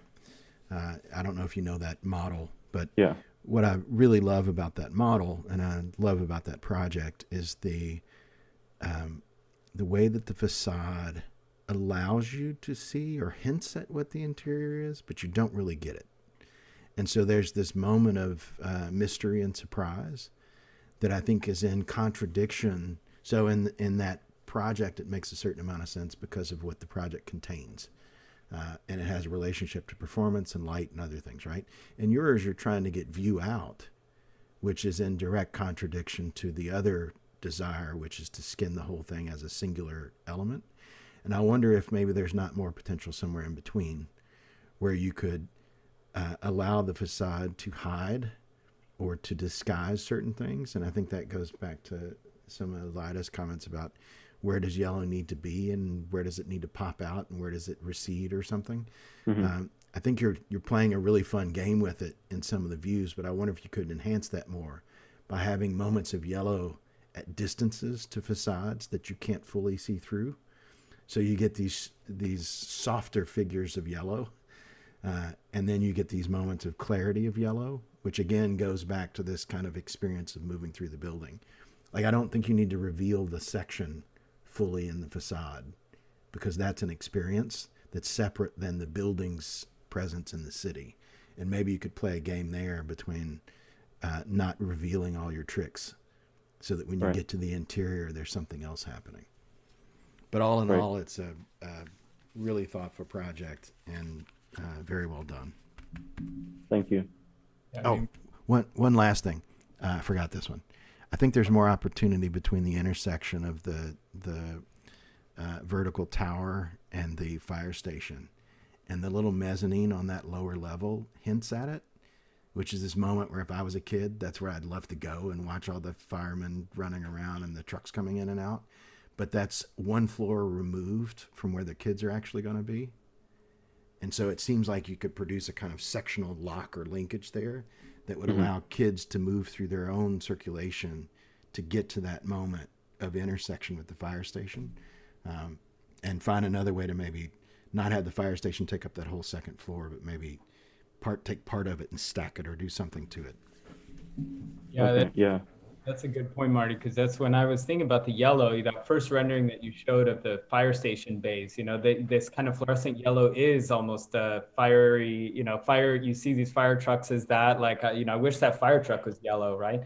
But I thought that was almost like an extension of this kind of caution, friendly, optimistic, but cautionary color that then extends into the other parts of the product. But I think it's a very appropriate comment about the codification, doing another building in Paris, the Pompidou Center, where very intentionally, the cold air ducts are this, the water pipes are this color, green, blue, red, everything, the structure has a certain codification. So I think to extend the rigor that you displayed in your architecture, that's like a next level of saying, so that the client doesn't come and axe it. You're like, there's a very intentional way. It's not just a window mullion. It's not just a lighting fixture. It's like, this has to do with like a community aspect of tying a fire station and the community together, in some way that we're like saying that this is all good as like a combination. So I think that that's the next level of kind of thought and rigor that can go into the project. And then just to add on to that, I'd say, this is really kind of, picking apart again, minor things because it's so cohesive, but just the idea of a garden, I think, it's tough to represent landscape and we're not, we're not trained landscape architects, but when you reference either this garden space or the one that's sort of in between the building skins, I think it's just to think through about what that means as like a park space, because park and garden spaces are typically underutilized or under accessible, right, to this kind of community. So I think that making that like very, about what is that landscape is just the next level of thought too. Yeah, thank you. A lot of the comments that you mentioned will just help to proceed for the summer and improve on top of it. Thank you so much. Great. Thank you so much, everybody. Alejandro was our last student. I don't know if you guys have any more comments or just maybe general comments before we move out and we leave you to the next group of students.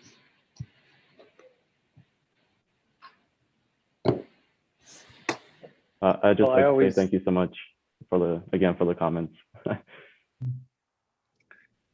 I always say, especially to graduating students, that your thesis can become the foundation for what you investigate throughout your career. So hopefully, if you've succeeded, you've awoken some kind of curiosity about an aspect of architecture or a type of architecture that you're interested in investigating further.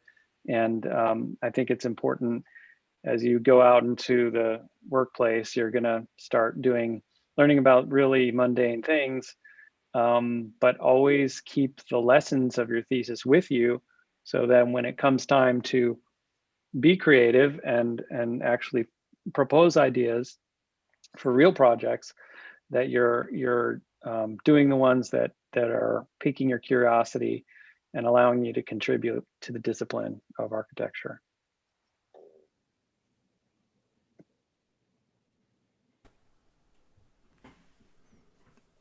I would say in the 3 projects that I've seen, there's a level of kind of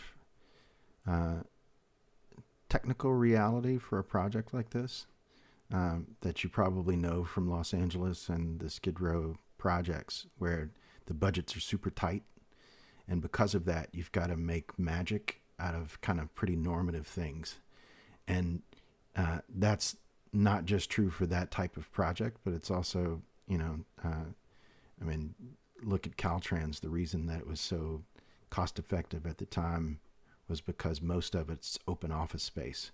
And so we focused the energy of the project in very particular moments because we knew we didn't have money to scatter around the entire project.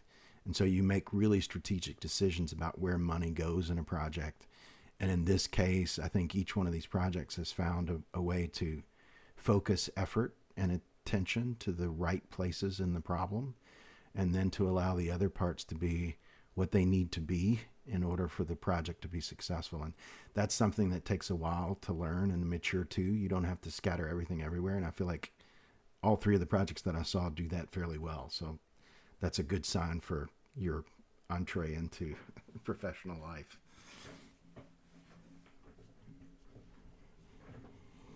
Okay.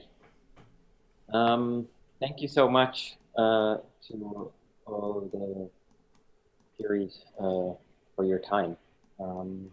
It's really great, and thank you for so helpful to the students at the end. I mean, sometimes I feel like, I wish like we had this like 3 weeks ago.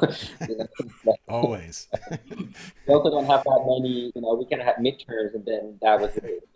But I think that's to me usually the sign of like a good review, right? When you're like, I wish I had that like 3 weeks ago, because that's like tells you that it was like.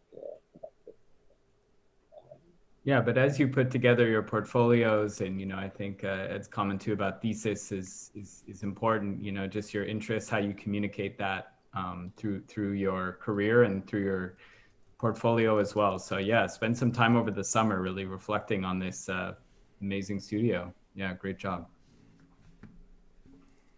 All right, you guys enjoy Sarah's class, and have a good weekend. You too. Nice to Thank meet you. you.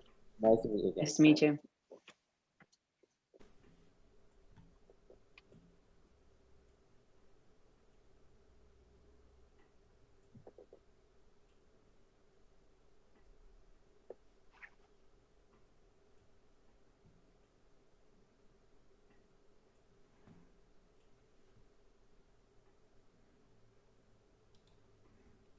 So we're staying on and waiting for. Yeah, Sarah's crew, I guess. Sarah, yeah. Okay, different concept board here. Mark just lectured at Kentucky virtually. The other day. Yeah, just now, right? And yeah, like a week and a half ago.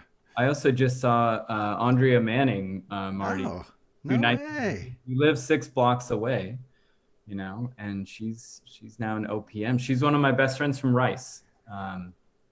Oh, we know each other then. Yeah, we met. We met a long time ago. Yeah, I know. Oh, you don't look the same with your big beard. COVID's really taken a hit on my beard. No, but yeah, no, I was excited when I saw your name pop up. Oh, that's wild. Yeah, I just thought about Andrea the other day. How's she doing? Oh, she's doing great. Yeah, she was working on the Academy of Motion Picture Sciences for a while. Wrapped up, and she's doing a bunch of stuff for in Malibu and at Fox Studios. Yeah, doing really well. Cool. That's how I started in LA. I worked at HLW for about a year and worked on the Fox lot for a few projects. Yeah, yeah, that's its own engine. Yes, for sure. Very LA thing to do. Yeah. Yeah, it's such a Martin, small did you room. work with Mario Suppresso at all Of on? course. Yeah. Okay. So I Mario might have and I met were in you. grad school. Okay. Think I might have met you way back in the day when he was working on that. Yeah, it's likely. Mario and I started UCLA same time, and then ended up in Tom's studio for basically what's Hudson Yards. We did a 2-semester project, and then he asked a small group of us to do thesis as part of LA Now. And so it was me and Mario and 3 other people who did our thesis as part of that. So Mario and I go way back. Great. And Lida, you're at Michigan, right? Yeah, I came in for fellowship 3 years ago, I think. Not 4 now. Nice. Yeah. So I went to tagged along. And it stuck. Ann Arbor. It happens. It has a way of Hi, doing Sarah. that, you know. Hello. Sarah. Hi. My favorite people.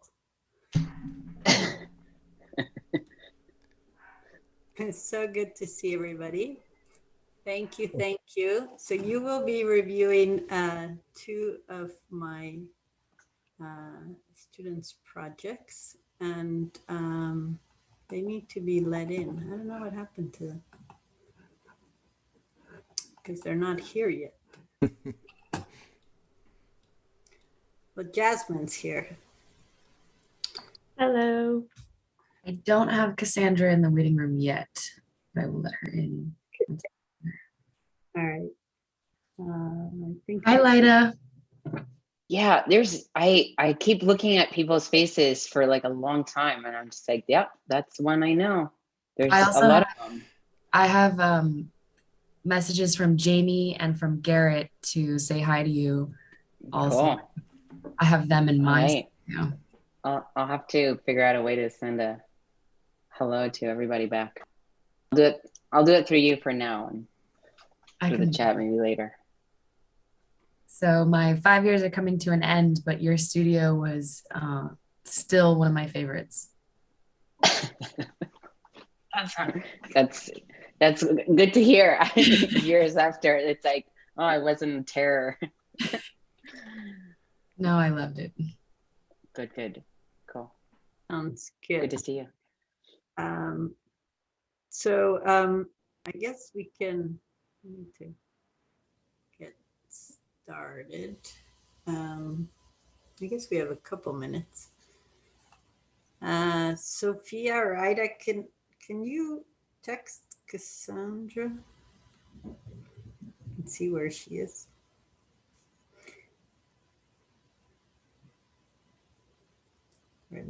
Where they are. Let's see. Maybe she took a quick break before and during the transition. Yeah, that's fine. Anyway, so how is everybody? So I will introduce while we're waiting. Sarah put the concept board link to my studio in the chat. Thank you, Sarah. On top of everything.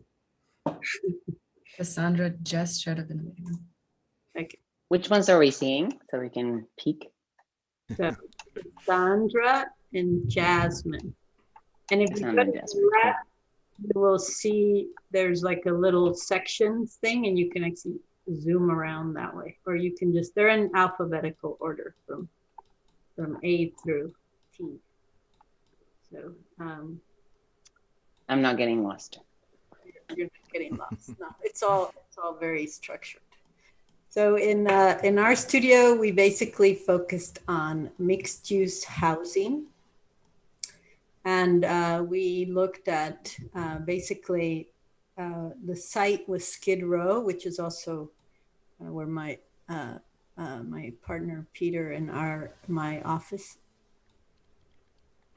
are. So was very familiar with the neighborhood. And so everybody selected a site. They were, they could select whatever site they wanted within like I don't know, it's like a 20 block area. So Skid Row, you probably all know, is sort of, there's one edge of it is against Little Tokyo, and then there's the kind of industrial district, and then the arts district. And so depending on where the students were, it sort of shaped a little bit who they were addressing in terms of the residents for the housing. Most of them have a affordable component, but really depended on the student. But they had to have a certain amount of housing. And then given that it's a sort of semi-comprehensive studio, they had to also kind of address the zoning and the FAR and try to maximize the FAR while still staying within the 80,000 square foot cap that we gave them so that the projects wouldn't get too big. In my studio, they were also, given the users that they selected, they also have a secondary program. So the secondary program came either out of the site or their interest or something to do with the residents. And then, yeah, so I think that's about it. And I think each of the students will kind of explain kind of how they developed their project and what the, and really focused on kind of who is living there and how do you address that particular group's needs. So, and how that shapes the architecture. So they were maybe a little bit more socially driven than some of the other studios. All right, Cassandra, I'm gonna share my screen. We have, so the students each have 10 minutes to present, and then we have 20 minutes for conversation. Let me see. Oops. I'm on the wrong board.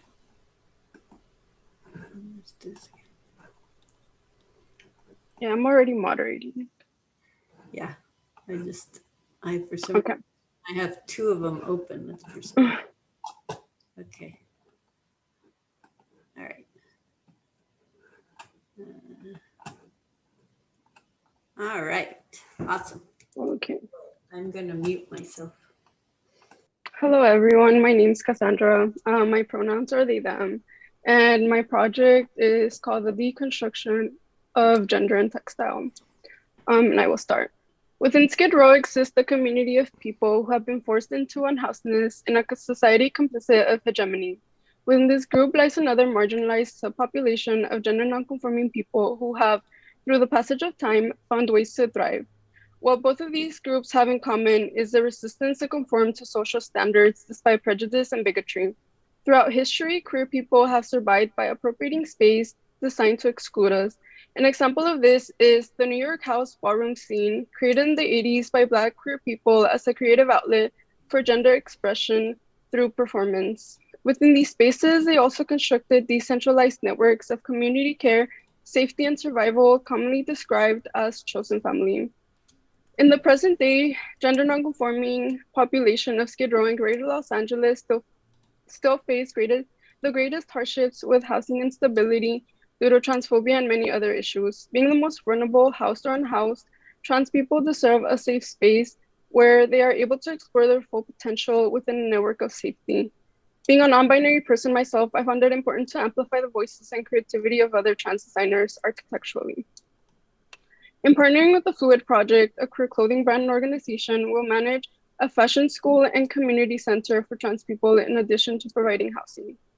People like Grecia, who is a non-binary fashion enthusiast, will make use of this facility to further explore their interest in eco-fashion and gender performance. As a Los Angeles native who was displaced at a very young age and experienced housing instability since, they will have the opportunity to reclaim the space with other trans people who share similar experiences. The project site is located on the northeast end of Skid Row, bordering Little Tokyo. The building itself is located on the center lot of a triangular block encompassing South Central Avenue and Townie Avenue. I saw the site's condition and proximity to Little Tokyo as an opportunity to explore typologies commonly found in this area, the courtyard and through pedestrian streets. First, I began by splitting the site into two, and then I extruded these three massings on the east, north, and west borders of the site to create the housing on the top of the podium. So this corner, I decided to make it into shared space where everyone could have access to it rather than a selected few. Here is an overview of the program, which I will explain further through the floor plans. With this response, it also allowed me to respond to the constraints of the site being nestled within two existing buildings. And I also found these features to accommodate a pedestrian-friendly, accessible ground floor for students, residents, and other visitors, as can be seen through this view from Central Avenue. And here's the entrance of the building. Additionally, I decided to explore the courtyard typology further to generate proximity within its trans users for networking and mutually generated decentralized community watch. This to provide safety inward of the building while remaining inviting for the general public. This can be seen through these sections cutting through the central courtyard. Moving on to the organization of the program, I will walk you through the building.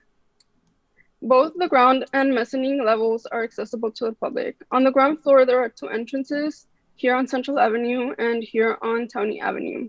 This level caters to the fashion school and provides office space, classrooms, studio space, a lecture hall, and adjacent to Central Avenue, a workshop space visible to the public from the street where students can produce their designs, and right next to it, a retail shop where they can display and profit from their work.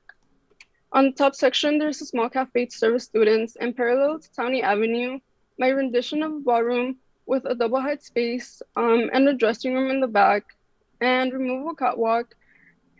In this space, users will be able to gather with other trans people to celebrate their creativity and joyfully showcase the work produced right across the courtyard and the workshop.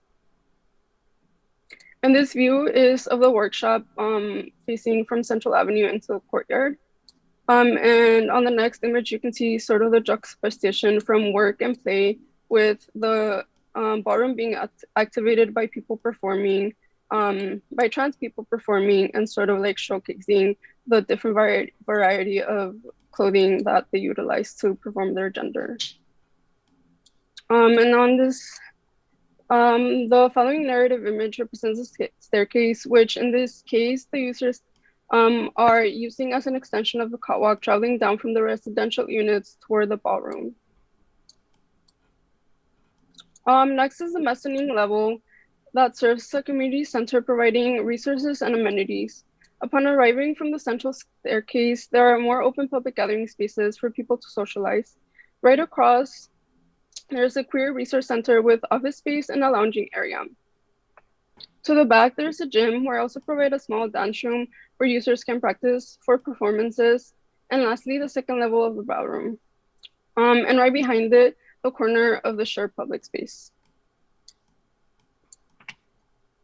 Moving on to the residential floors, there are egress stairs and elevators located diagonally on both extremes of the building. They serve the housing, which extends up to 6 and 3 floors above the mezzanine and consists of stacked units on a single loaded corridor on the east, north, and west sides of the site, as seen on this plan. There are 1, 2, and 4 bedroom units totaling to 33 that I designed to accommodate a variety of people and family systems, from elders who may want to live alone to a group of 4 people who make up a chosen family.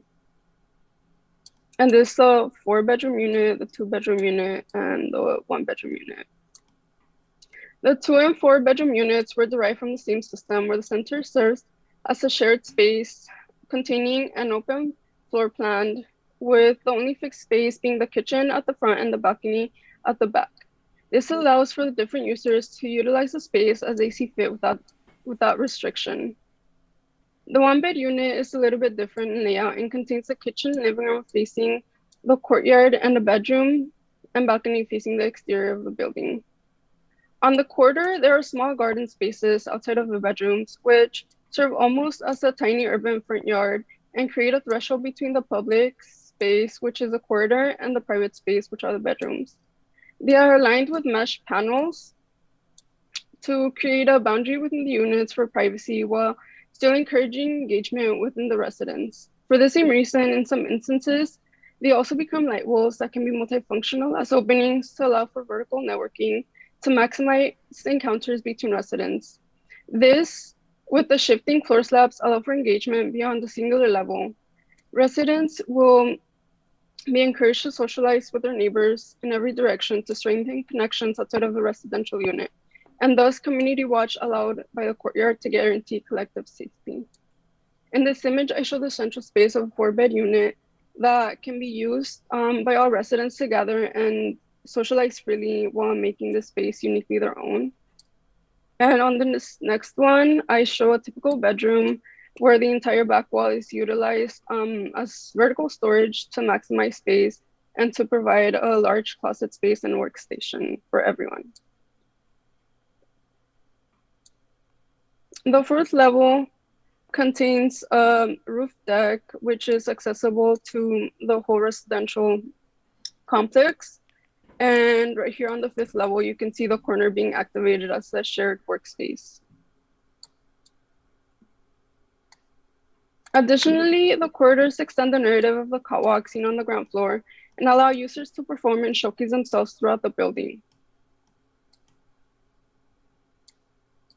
Lastly, through the facade, I explore the construction and deconstruction of textile in reference to the non-conforming fit of clothing to the human body.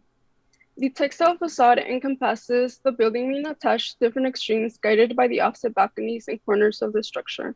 The textile moves in many directions around the building envelope despite these attachments. This colorful, peculiar textile facade intentionally becomes a misfit from the surrounding buildings and exemplifies the meaning of nonconformity through architecture. Architecture has been complicit in upholding the gender binary by implementing gender social structures into design. Through different versions of typically perceived heteronormative architectural features, I will provide spaces that trans people can joyfully occupy. While the building provides a safe space for gender performance through fashion, it is also a platform for visibility and representation. And lastly, a symbol of the deconstruction of gender and textile. Thank you.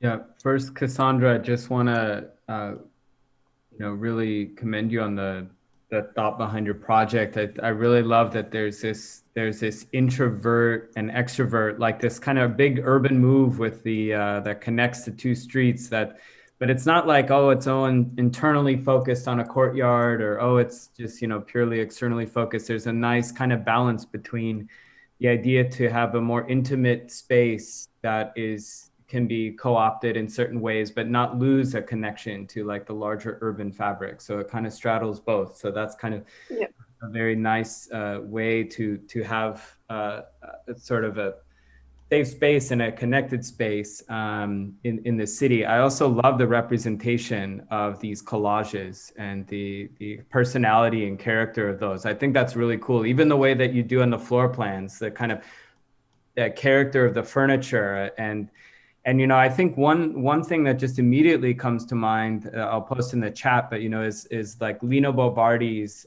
also that kind of character eccentricity of, especially her like officina teatro, her theater office. That's like this scaffold that's very, in a way, not one thing or another. I mean, and I think if anything, I would challenge some of the moments in your project that seem a little either, like some of the formal gestures that may or may not be needed for the thesis of the project.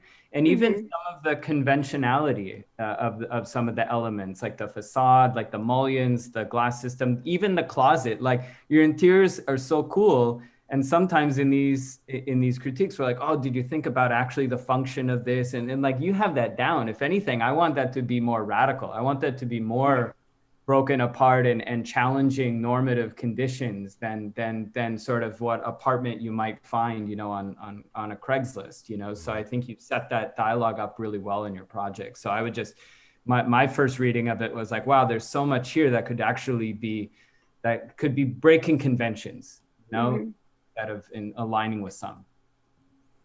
Yeah, I would totally agree with that critique. And that's my initial reaction to the project, is that I love the characterization of the kind of misfit relative to the skin and the body, which totally clarified the project. And I got that really far down in the presentation. And I wonder if there wasn't a way to kind of lead with a bit more of that, because it really sets up an understanding of how you perceive both your lived reality and experience, and the way that you're trying to use that to produce a kind of unique architecture that is conscious of and consistent with the community you're trying to produce. And I think there's a beautiful moment in there that the kind of convention that Nick's describing in the plan in this section, like I was not excited by the sections because they're so normative. And I'm wondering if there's not more opportunity in this section to produce a bit more kind of individuality within the project, rather than seeing the whole project as a kind of mass that gets skinned. Because that's kind of how it feels right now. There's a courtyard, and then there's the skin, and then the things that are in between are pretty normative and they're pretty background. When, for me, the kind of psychology of that relative to the thesis you've set up is a little strange. Like I would expect the interior or the body to be something that's a more contested territory to think about. Like, how do we define this? And what are certain conditions? And that might even go into program. You might play around with program and start to question what certain types of program actually mean within the space of living, right? And certain definitions of those programs could be changed or altered in very particular ways to expand the definition of how they actually work, knowing that there are certain functional requirements that are just there. But I think there's more opportunity in the kind of definition of the architecture that would really take your project to a whole other level.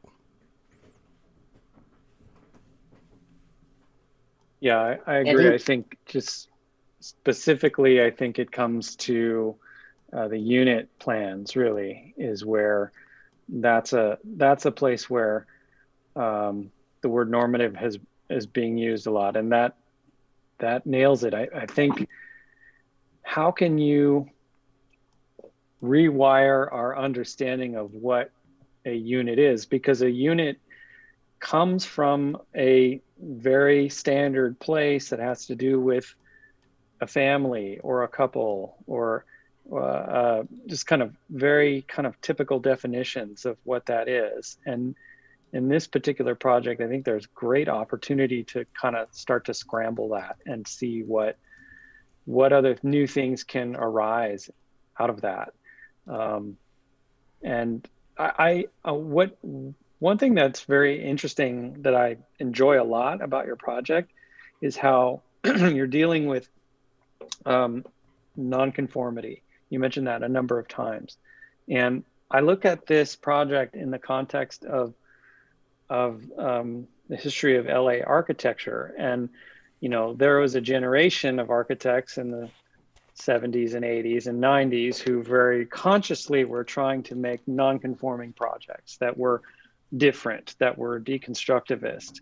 And that kind of went on for a couple of decades, and in some places is still going on in a very kind of tired way.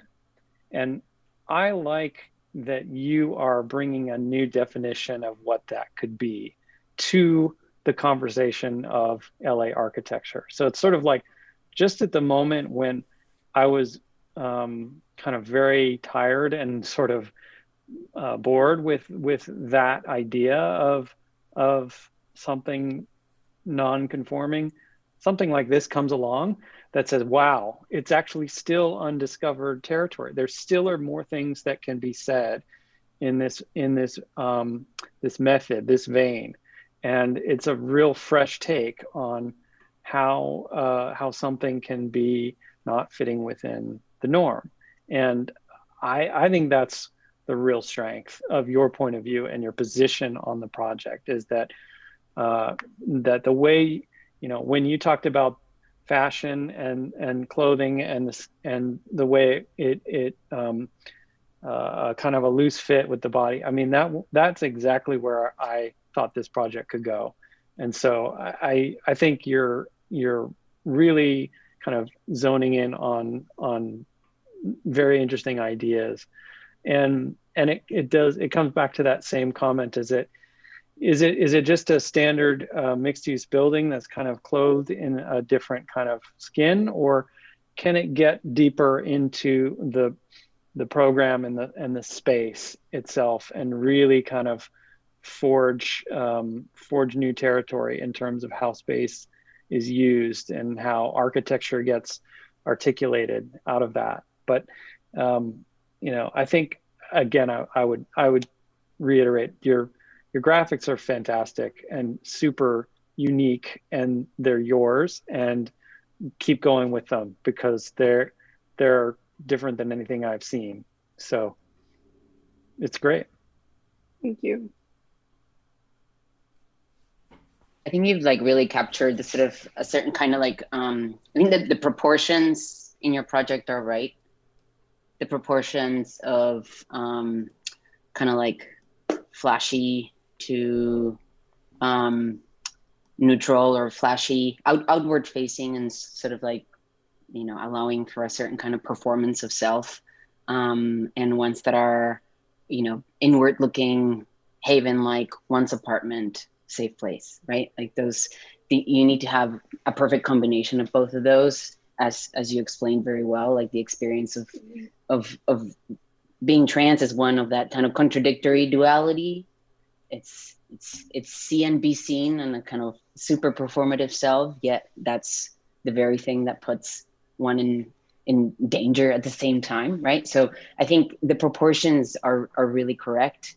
I'm more a kind of outward facing or public facing, kind of like in your face, wants to say something, outer skin to a safe haven in the kind of inner periphery of that, and then a sort of an area to perform the self that is, by being inside, reserved to a certain kind of only those that pass a certain threshold, right? So there's a kind of ability to guard that entrance, or just kind of be a bit of do like a social check or like a vibe check, right? Mm-hmm. Like on who can come in. I think that's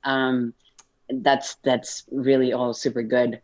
The sort of unified facade is perhaps not my, well, I think there are a couple of things. One, I think the project should have started elsewhere. You kind of start from the site, did the kind of very like architecture school, like move, occupy the site, divide the block, like figure out what the kind of maximum allowances of the program are, and then just kind of like work idiosyncrasy and personality into that, which is a very hard thing to do.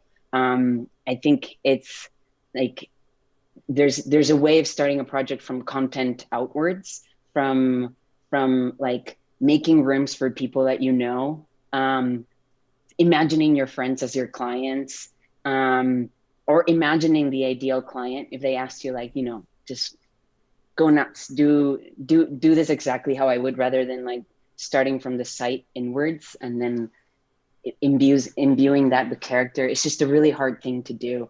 So I would imagine that like if we went like content outwards, you would define a series of characters or situations that produce a certain kind of, people come with their objects, people come with their idiosyncrasies, people come, and like that kind of rings outwards, right? From like myself to like my bedroom, to who I want to live with, to who I want to be neighbors with, to whose friends I'm inviting into the building, to what programming we want to share together. So all of a sudden that kind of radii of personality and influence kind of goes outwards, and maybe at some point becomes a building, maybe, right? Like, but I think that's perhaps a slightly more, and I think you started there, right? Like you described some super interesting folks to us, but then it jumps to the site, and then they like try to meet in the middle. I would just kind of take the original route all the way up. And I think what that might produce is something closer to not a unified facade, but perhaps like me on the outside kind of looking in and seeing like majorly different colored rooms, and seeing somebody's like posters up on the third story with like a neon pink light, and then somebody else has like somehow like I don't know, like fuzzy walls. Like how did they get fuzzy walls, right? Like something about a kind of urbanism of like the aggregated individual rather than a unified like idea of a group, right? So like to draw that difference, the aggregated individuality versus unified like facade. If that makes sense. Really important. I was a bit I was like nervous at these first two slides because of talking about the characters and personalities and this individualism. I was like, oh, like how is this going to get potentially like institutionalized, right? Because when you make architecture, like all of a sudden you kind of lock this into this this thing that's built, and it's in place, and it's not as malleable at certain points. And so, but then what I was really, to Ed's point, I was really inspired when I saw this representation and this idea of even this surface and this kind of pattern, this expressionism. And there was a project in the last session where, to me, it almost seems like it was a found object that was then turned into like co-opted into something for this, right? And I thought about that like motel on Sunset, that they sprayed everything in that white, including the palm trees and everything, and they found that abandoned building. And to me, this almost seems like you're clearly very good at, you understand architecture very well, like your time at Pomona, like you know how it's clear to me, you know how you can be an architect. But I think that instead of almost being a developer and then trying to, in a way brand this building, I really love the comment from Lida about like starting from the other direction of like, how do you actually, take what this is, which is like, you could imagine some snappy name potentially to this, you invert that whole process, that institutionalization of a group or a kind of brand or identity, and you start from a place of almost a little bit more chaotic and go outward from that as a nucleus, as a thesis.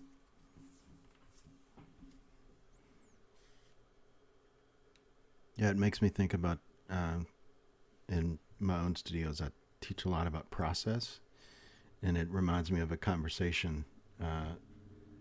My wife asked Tom once what the difference between morphosis and hemiblau was, and Tom drew a really quick diagram, and he drew the kind of chaos of hemiblau and a very straightforward kind of regular building, and somewhere in between the two mixed. And Tom said he started from the regular building and moved his way, and Wolf would start with the chaos and move his way back. And somehow people conflate the two, but they're not coming from the same place. And I think in your process, Lida's given you a really great reaction to your own work, which is you have to define what your process is. And it might come from a very different place, and you might be asking very different questions. But ultimately, you can rely on what's being said here, which is you're incredibly competent as an architect. So you know you're always going to bring it back to something, but you kind of have to allow yourself to leap off that cliff and to know you got to go for concept and you really got to push it, because you can bring it back in through your design skills into something that if you want to make architecture that you could build, but it might be also more of a provocation, and you might use the architecture to make the provocation, right?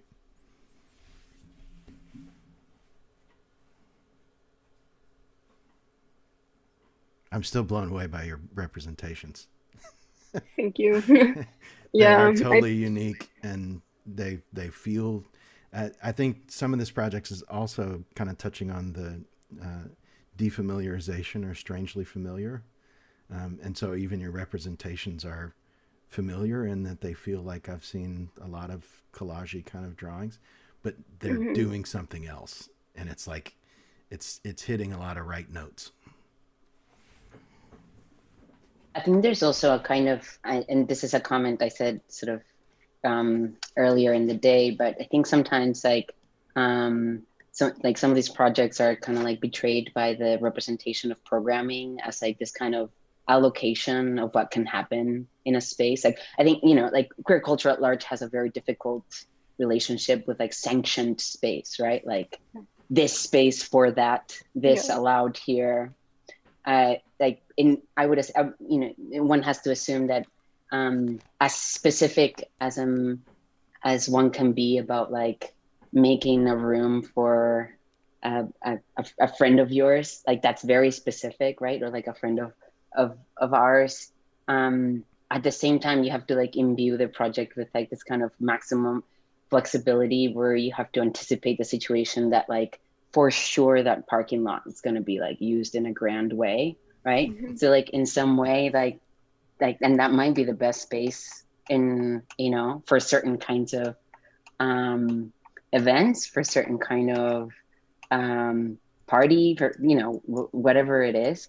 So in a way, the kind of programmatic blocks of like parking lot, this is parking lot and therefore cars go here, and this is like the kitchen and cooking happens here. I think all of that would essentially be like really blurred. So I think perhaps in your representations, even like they can kind of spill out into those zones and like create much more ambiguous programmatic spaces, right? Like nothing is for anything. It's just only being used for something at that moment.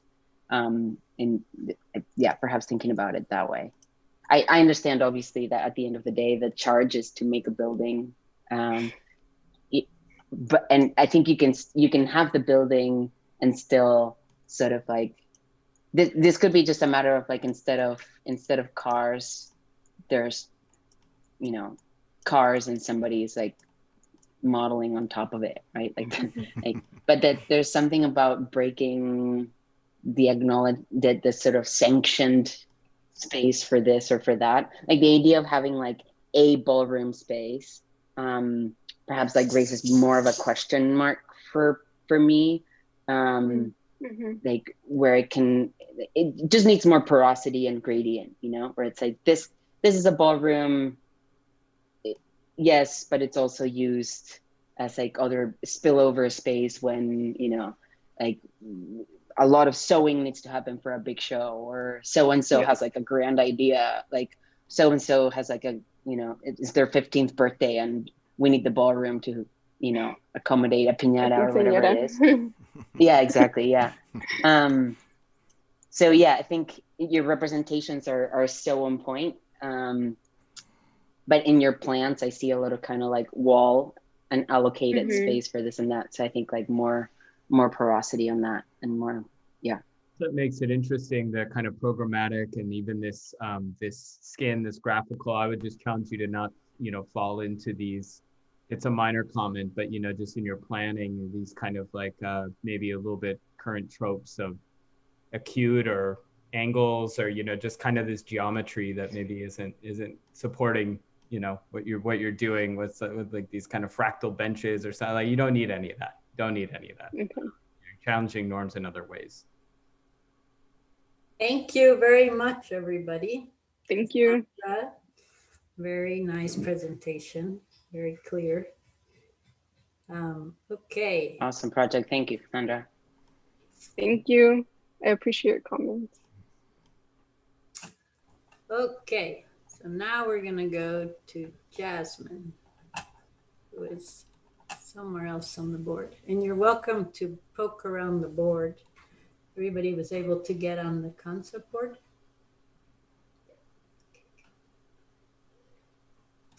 Okay, Yeah. you're on. All right. Hi, everybody. My name is Jasmine Yao. Thank you all for being here today.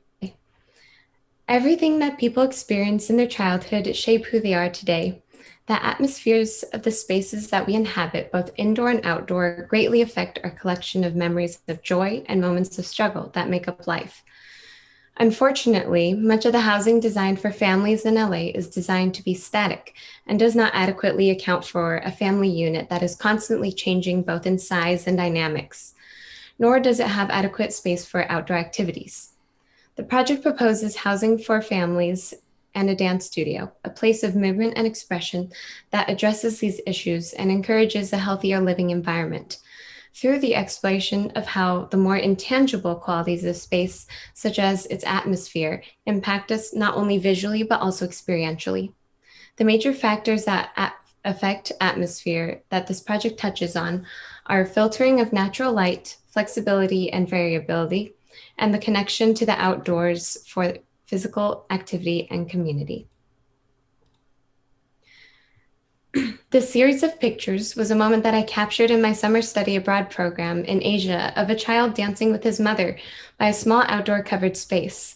This captures the essence of the goal for the user experience of the project, the connecting of family through the joy of dance with a strong connection to the outdoors. The site is located on the corner of Central and 7th, where many art facilities such as schools, studios, and galleries are popping up. As the project site is on the southwestern border of Skid Row and The Row, a high-end shopping center, the housing is mostly market rate with a few affordable units for all families in the area and the dance instructors. The dance studio works as an expansion of the Inner City Arts Center that is diagonal to the site, as they lack studio space and have the goal to create a dance studio that is a safe place for people of all ages to be creative and connect with one another. The program on the ground floor is recessed to give back to the sidewalk and provide a shaded colonnade for the public to walk through and wait in, as there is also a bus stop on the corner of the site. Translucent glass is used for the dance studios to intrigue the passerby by producing silhouettes and visual movements while letting enough light into the dance studios. In the through condition on the ground floor, the dance studios are positioned in front of one another to encourage collaboration and inspire people by watching and learning from others. In between the two dance studios with sliding walls is an outdoor dance studio to accommodate for the different styles of dance that is needed. And if a collaboration is desired, they can open up the space. This is a view coming into the courtyard where you can see the multiple types of dances that are going on simultaneously, while also creating spaces where people can occupy while waiting for dance classes to start, finish, hang out, or work while being outdoors. The podium level shares a similar concept as the ground floor with an indoor and outdoor studio where people can watch small showcases. Next to a small cafe, there's more space for people to occupy facing the street with elevated views of the streetscape, and a similar private outdoor space for the housing portion of the project. Covering the podium is a trellis system that is inspired by the facade that constantly changes the light quality and shadows throughout the day. In these two renderings of the same space, you can see the difference in atmospheres as the light and occupancy change from morning until evening. The massing of the housing portion is composed of 3 individual towers pulled apart, but unified with the layering of an offset white facade, filtering light differently into each space. And as natural lighting is a priority, All the units have 50% or more of the unit facing either southwest or southeast. You can see the separation of units organized around a central atrium in the typical housing floor plan that results in no sharing walls, allowing for translucent windows to let in more filtered light into the units and natural ventilation, all while maintaining privacy for each family, with shared spaces on the northwest side. The many variances of these units adhere to a 12 by 12 structural grid, with 2 bedrooms, a dining room, and an outdoor room facing the southern portion of the outward facade to receive the most lighting.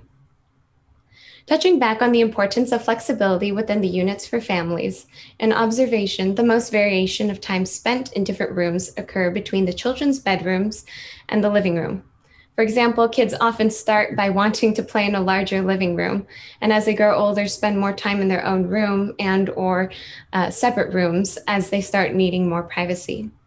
Movable walls are positioned between these 2 rooms to accommodate for changing family dynamics, giving the option to create another bedroom or expand the living room. As they leave the house, the spaces can be transformed into various spaces such as guest rooms, offices, or open space for the next generation of little kids to run around in. And as outdoor spaces and natural sunlight are essential to life and greatly influence human development, each unit has an outdoor room that is equal to the size of a living room to give space for outdoor activities in this dense urban city. Looking at the unit axon, the facade strategy originates from the individual unit plans. There are 4 different densities of louver screens, correlating with the amount of privacy needed for each program. Completely clear and a vertical louver screen for the more public spaces, and horizontal one and a section with the overlaying of both vertical and horizontal louver screens for the more private spaces such as bedrooms. In the sections, you can see how the units vary throughout the rigid grid of the project, accommodating various likes and types of family. And you can see the central atrium and the pulled apart towers that allow for the natural ventilation.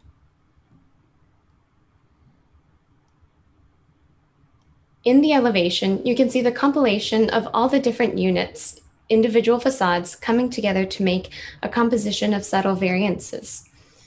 There are pop-outs in the facade where multiple outdoor spaces are grouped together, giving a bit more space to the outdoors and emphasizing the importance of the outdoors on the facade.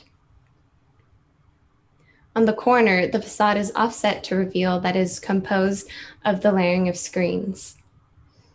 And on the back facade facing the podium, the metal louvers are spaced out even more as it's facing northwest and the shared spaces for the residents are here.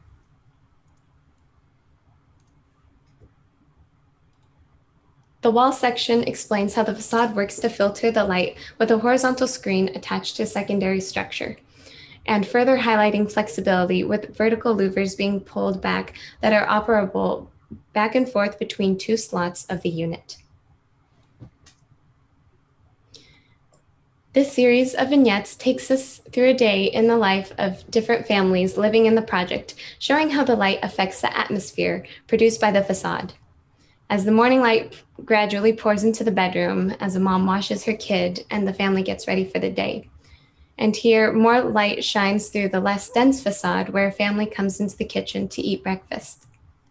Then, leaving the unit to go down to the street level, they get to peer over and see the trellis system that delicately covers the podium. And walking by on the street, passing the morning classes for the kids that are starting up as they go about their day. After many activities of the day, they come back to take possibly an exercise dance class and walk back up to the unit, seeing the new installation of paper cranes in the central atrium.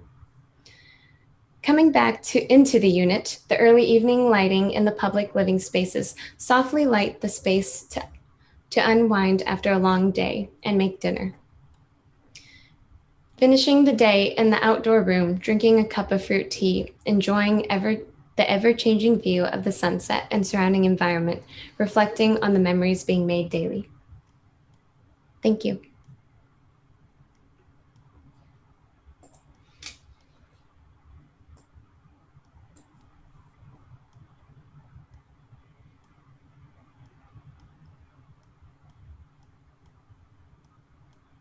Thanks. Is it Jasmine or Yasmin or? Jasmine, yeah. What can you explain just a little bit again? Remind, I mean, obviously it's very, very cohesive, well presented, but who again were you thinking of the primary kind of users and audience of the building? For the housing portion of the project, it's more specifically for housing for families, whether with kids or the families you choose. So, but yeah. And it's more of like a sort of, I mean, I guess I'm just trying to get a read of like is it like kind of, does it make a distinction at all between like market rate housing or just kind of just social housing or developer housing? It's not really any one of those, or? It's mostly market rate housing, and there are a couple smaller units for maybe the dance instructors on the podium level. Okay. Yeah. I was only asking just because about the relation to inner city arts. You know, I think that's an interesting relationship that you brought up about this kind of interchange of dance or of their programs or maybe their spaces and what this could offer. You know, it's a very elegant building. You know, I think that this kind of Sol-LeWitt-like grid that you set up is obviously for like kind of, you know, architecture sense, it's very appealing. I'm normally not a fan of overly kinetic things, but when I saw your even initial collage, the kind of very first image in the first page, this kind of blue one, I imagine my head started immediately going to like these big panels that could all use this grid to constantly change dynamics of space. And the louvers are an elegant system of the light and how that can affect over the course of the day. But I think on the ground floor and the second floor where these dance programs are, I mean, one project that came to mind is like Lacaton Vasal's Polyvalent Theater, which uses curtains maybe in the way that you might envision using these screens, and that it can be a lot more dynamic in terms of how you create one huge open space or 6 smaller spaces or 3 medium-sized spaces that you can start to really adjust more than just open and closed, but the scale of the spaces and the reading and the accessibility of those spaces on a much larger sense than a more rigid like relationship than they are now, like a little bit more radical. I mean, I feel like you have all the tools in your toolkit. You designed this very cohesive building, but I think to kind of challenge how in this grid you could break down these systems a little bit more. And then, you know, I have other questions maybe about the, you know, potential as a real building, like the sort of unit and affordability and all that other stuff. I mean, it could very easily be just for very wealthy families and very wealthy dancers. But I think, you know, this is how it's very marketable, your building. But I think that that's just something to think about whenever you make aesthetic choices within this framework. Thank you.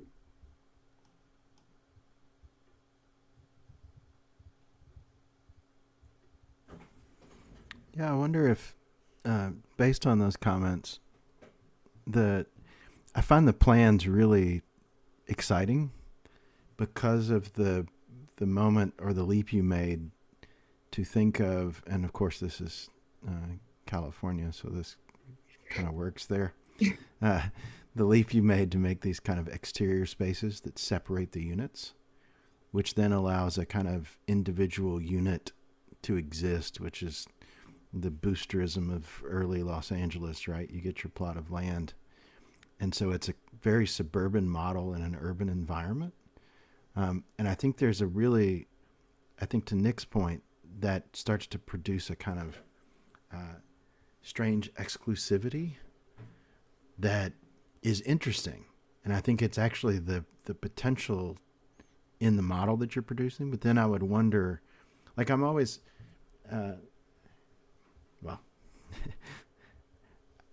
I have my own interests in kind of legibility of projects, and whether or not we need to have projects be legible. And I play games within that space. And I think in your scheme, there are other ways in which you've set up a very rigid system, and Nick's poking at the rigidity of the system and asking other questions about, is it flexible and could it be more flexible? So I think of Gregory Ains housing projects where walls slide and the whole space transforms based on whether or not that wall's there or whether or not the wall's pocketed back. And so that would be one way to address kind of flexibility. Another way might be flexibility in your own design process, and to start to ask questions about when do the units need to be separated versus all of the units being separated, right? Because then you might be able to produce variation and difference within the entire building that's not just about kind of micro variation, but a kind of massive variation where on certain levels, one unit is separated and the other three are connected. And because the other three are connected, they lose certain amenities and therefore they become a little more affordable, or certain levels don't get any separation, right? And so now you could think about the whole three-dimensional structure of it, not only in terms of value ground to sky, but also value of amenity and configuration that's built into your model. But I think there's more there that you could tap into. Because I think other than that, the whole presentation, I have to say, I'm sorry, I was a little distracted in your presentation because I was screen capturing your drawings and your renderings. And I was doing it because I want to show some of my students. And they're so clear, really elegantly presented. Even the way you described the project was so clear that it makes me want to give a different review to you. Right? It makes me not want to ask certain basic questions because I believe you can answer them, and actually ask you to really push yourself out of that comfort zone to ask kind of deeper questions about the architecture producing. Because on a kind of superficial level, it's, oh man, these are wall art that I would want to hang because they're that level of exquisite. Thank you. Great things to think about. They also capture like exactly. I mean, yeah. There's something about your project where you said you were going to do something, and then you did exactly that. Like, just like no capture the like this like like visceral love that we have, like that kind of under the tree effect of like mitigated light, right? Like that, which like can bring so many of us. I think I read recently, like that's whatever. Anyway, the anecdote for the chat room, but your representations do exactly that. Like they bring that home so much in that, like I can picture myself in that space, just kind of feeling that the kind of glee of that sort of, I'm not overly exposed. I don't feel the sun. I don't need sunglasses. I don't need any tools. It's just perfect. Right. And I think and when you explain it, I truly think that that's, you would have the kind of skill to actually not make that just a representation gimmick, but actually make that true in the building. And to me, it's because I've been talking recently a lot about shutters and awnings, and I really deeply love them. I'm from the very north of Spain, where like every apartment has them, and I've always missed them in anywhere else that I go, and I don't understand sort of like housing without them.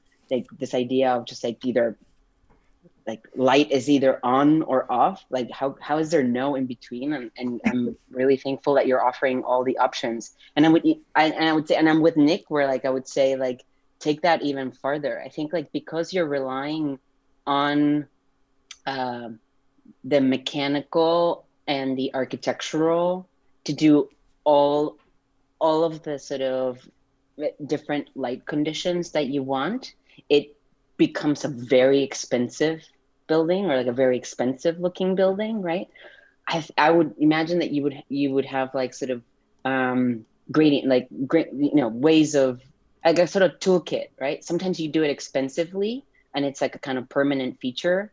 They're louvers, they're awnings, and then sometimes you do it a little bit cheaper, and you have like half curtains. I don't know. I don't even know if that's a thing. Like, is there a half curtain? Sure. I think in your project there would be a half curtain, like one that stops at half height, like, so I think in there needs to be a few more tools in your toolkit that are not necessarily high-end residential, that don't point to high-end residential, but just like sweet living.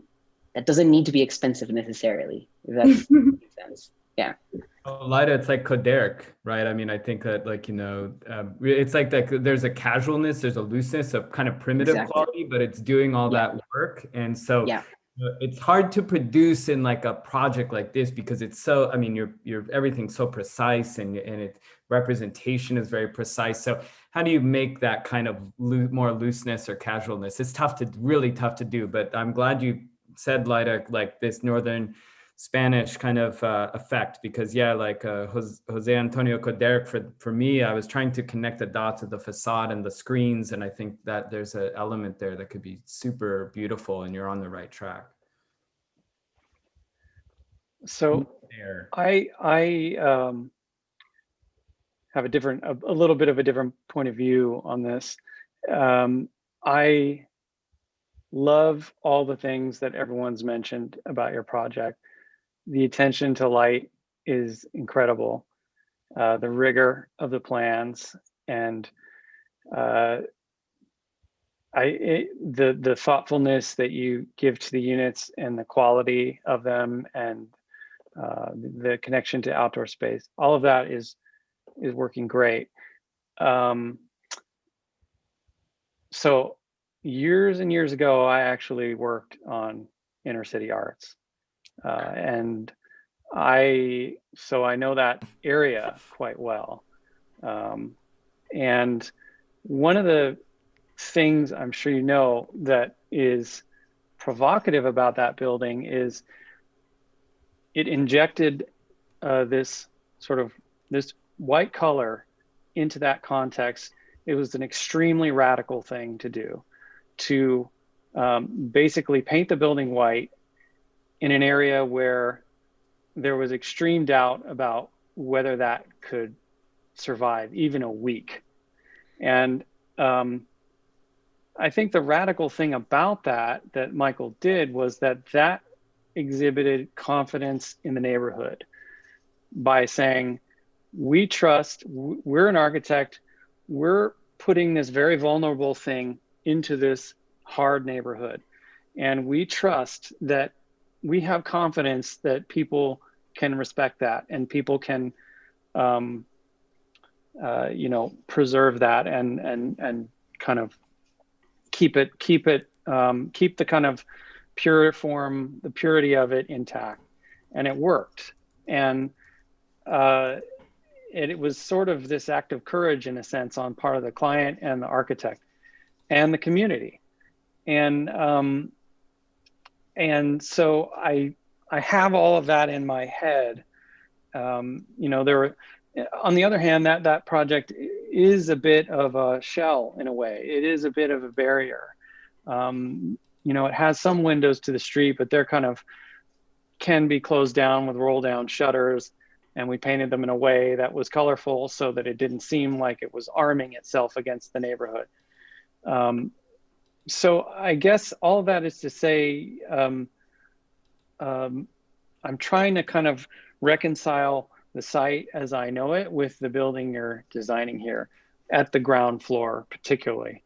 And part of me wants to say, wow, she has incredible confidence in this area that this, this building that's glass on the ground floor that has exhibiting the fantastic culture of dance that's going on inside, that is a tremendous act of confidence and courage. And then part of the other half of me says, wow, is that realistic? Is that responsible for her as an architect to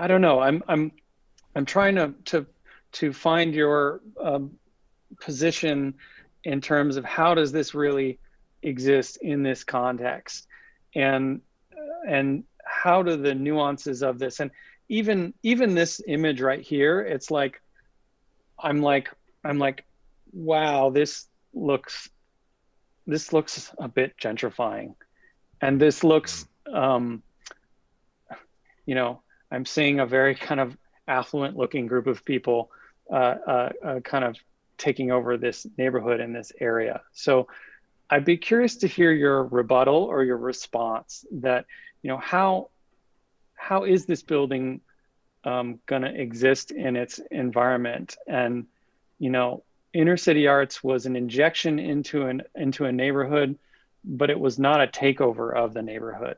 And so I kind of am curious how you might respond to that. That's a great question. And actually, it's really great to hear the other side of the thought process of inner city arts, because I did actually notice that. I was like, wow, I went to visit, and it was still very, it seemed very still maintained. And I did enjoy the boldness of that move. And I thought that it was really great for the community. So it became something that they wanted to preserve. And so then it did this, I think, also came up in the midterm about having the ground floor so open or transparent. And there is a use of the screens as well on the ground floor for the through condition, so marking the ends of the through condition for like evenings. However, I did, and same also with the the vehicle entrances.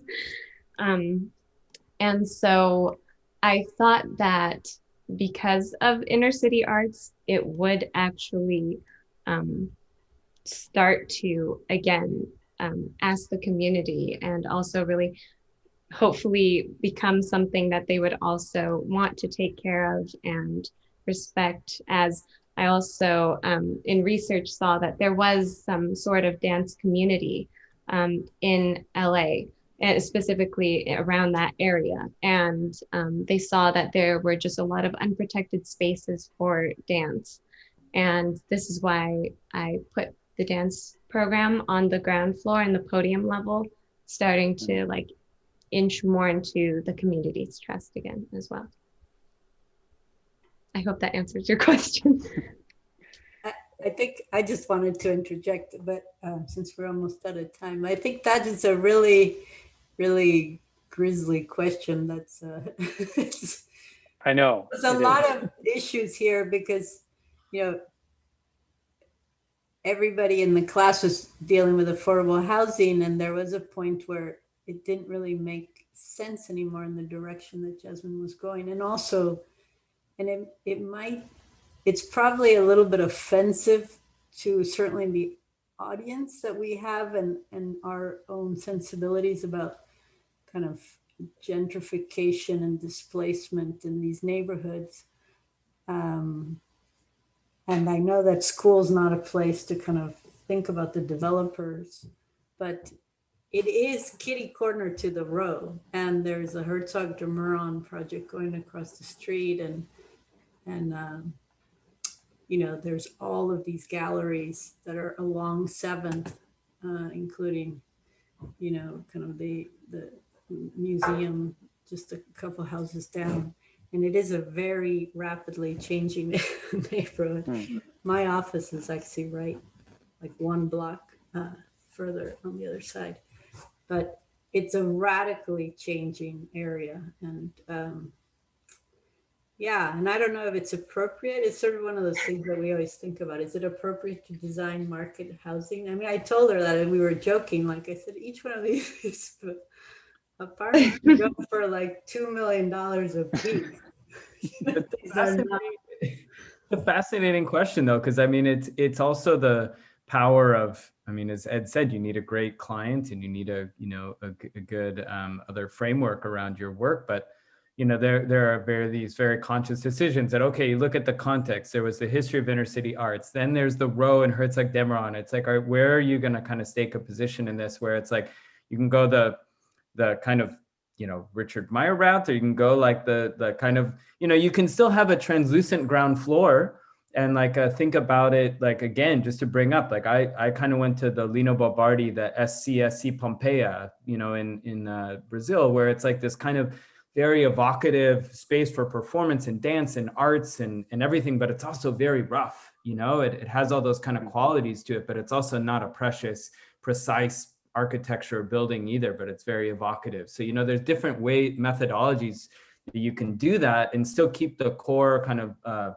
spatial ideas, but just material choices or resolution of that, you know, how you can take a position like, oh, if they're going to have like a very trendy building over here by Herzog Demeron, maybe we want to, you know, stake a position, mediate between the inner city arts in that building. So I mean, you know, there's a lot to unpack in that question. It's pretty interesting at this level. Yeah. Yeah, I mean, you could also say that, I mean, you could, you know, maybe it's a little bit cynical, and I don't think Jasmine is very earnest about this, but you could say, okay, this expensive, you know, $1.5 to $2 million units up here are paying both for, and she didn't talk about it, but the kind of first floor of the housing are all little tiny units, which are for the dance faculty that are inexpensive. And then maybe that's what's subsidizing this completely kind of public first 3 floors, right? That the top 2/3 of the project are paying for the bottom third, so that it can actually function without, you know, without fundraising and a $2 million endowment. So there is a kind of economic argument you could make. It's probably very market driven and may not be as, may come across as hard for some people, but as a kind of, if you talk to somebody, you know, they're always trying to figure out, how do you pay for art spaces? How do you pay for dance spaces? And it's often done through a kind of market based, you know, either through very wealthy donors or through kind of negotiating some kind of complicated lease. It's a story of inner city arts, isn't it? A little bit, Ed, too, with Michael. Like, was he pro bono, but he was also like doing what's, you know, big houses in the hills at the same time, kind of funding. Yes. Yeah, definitely.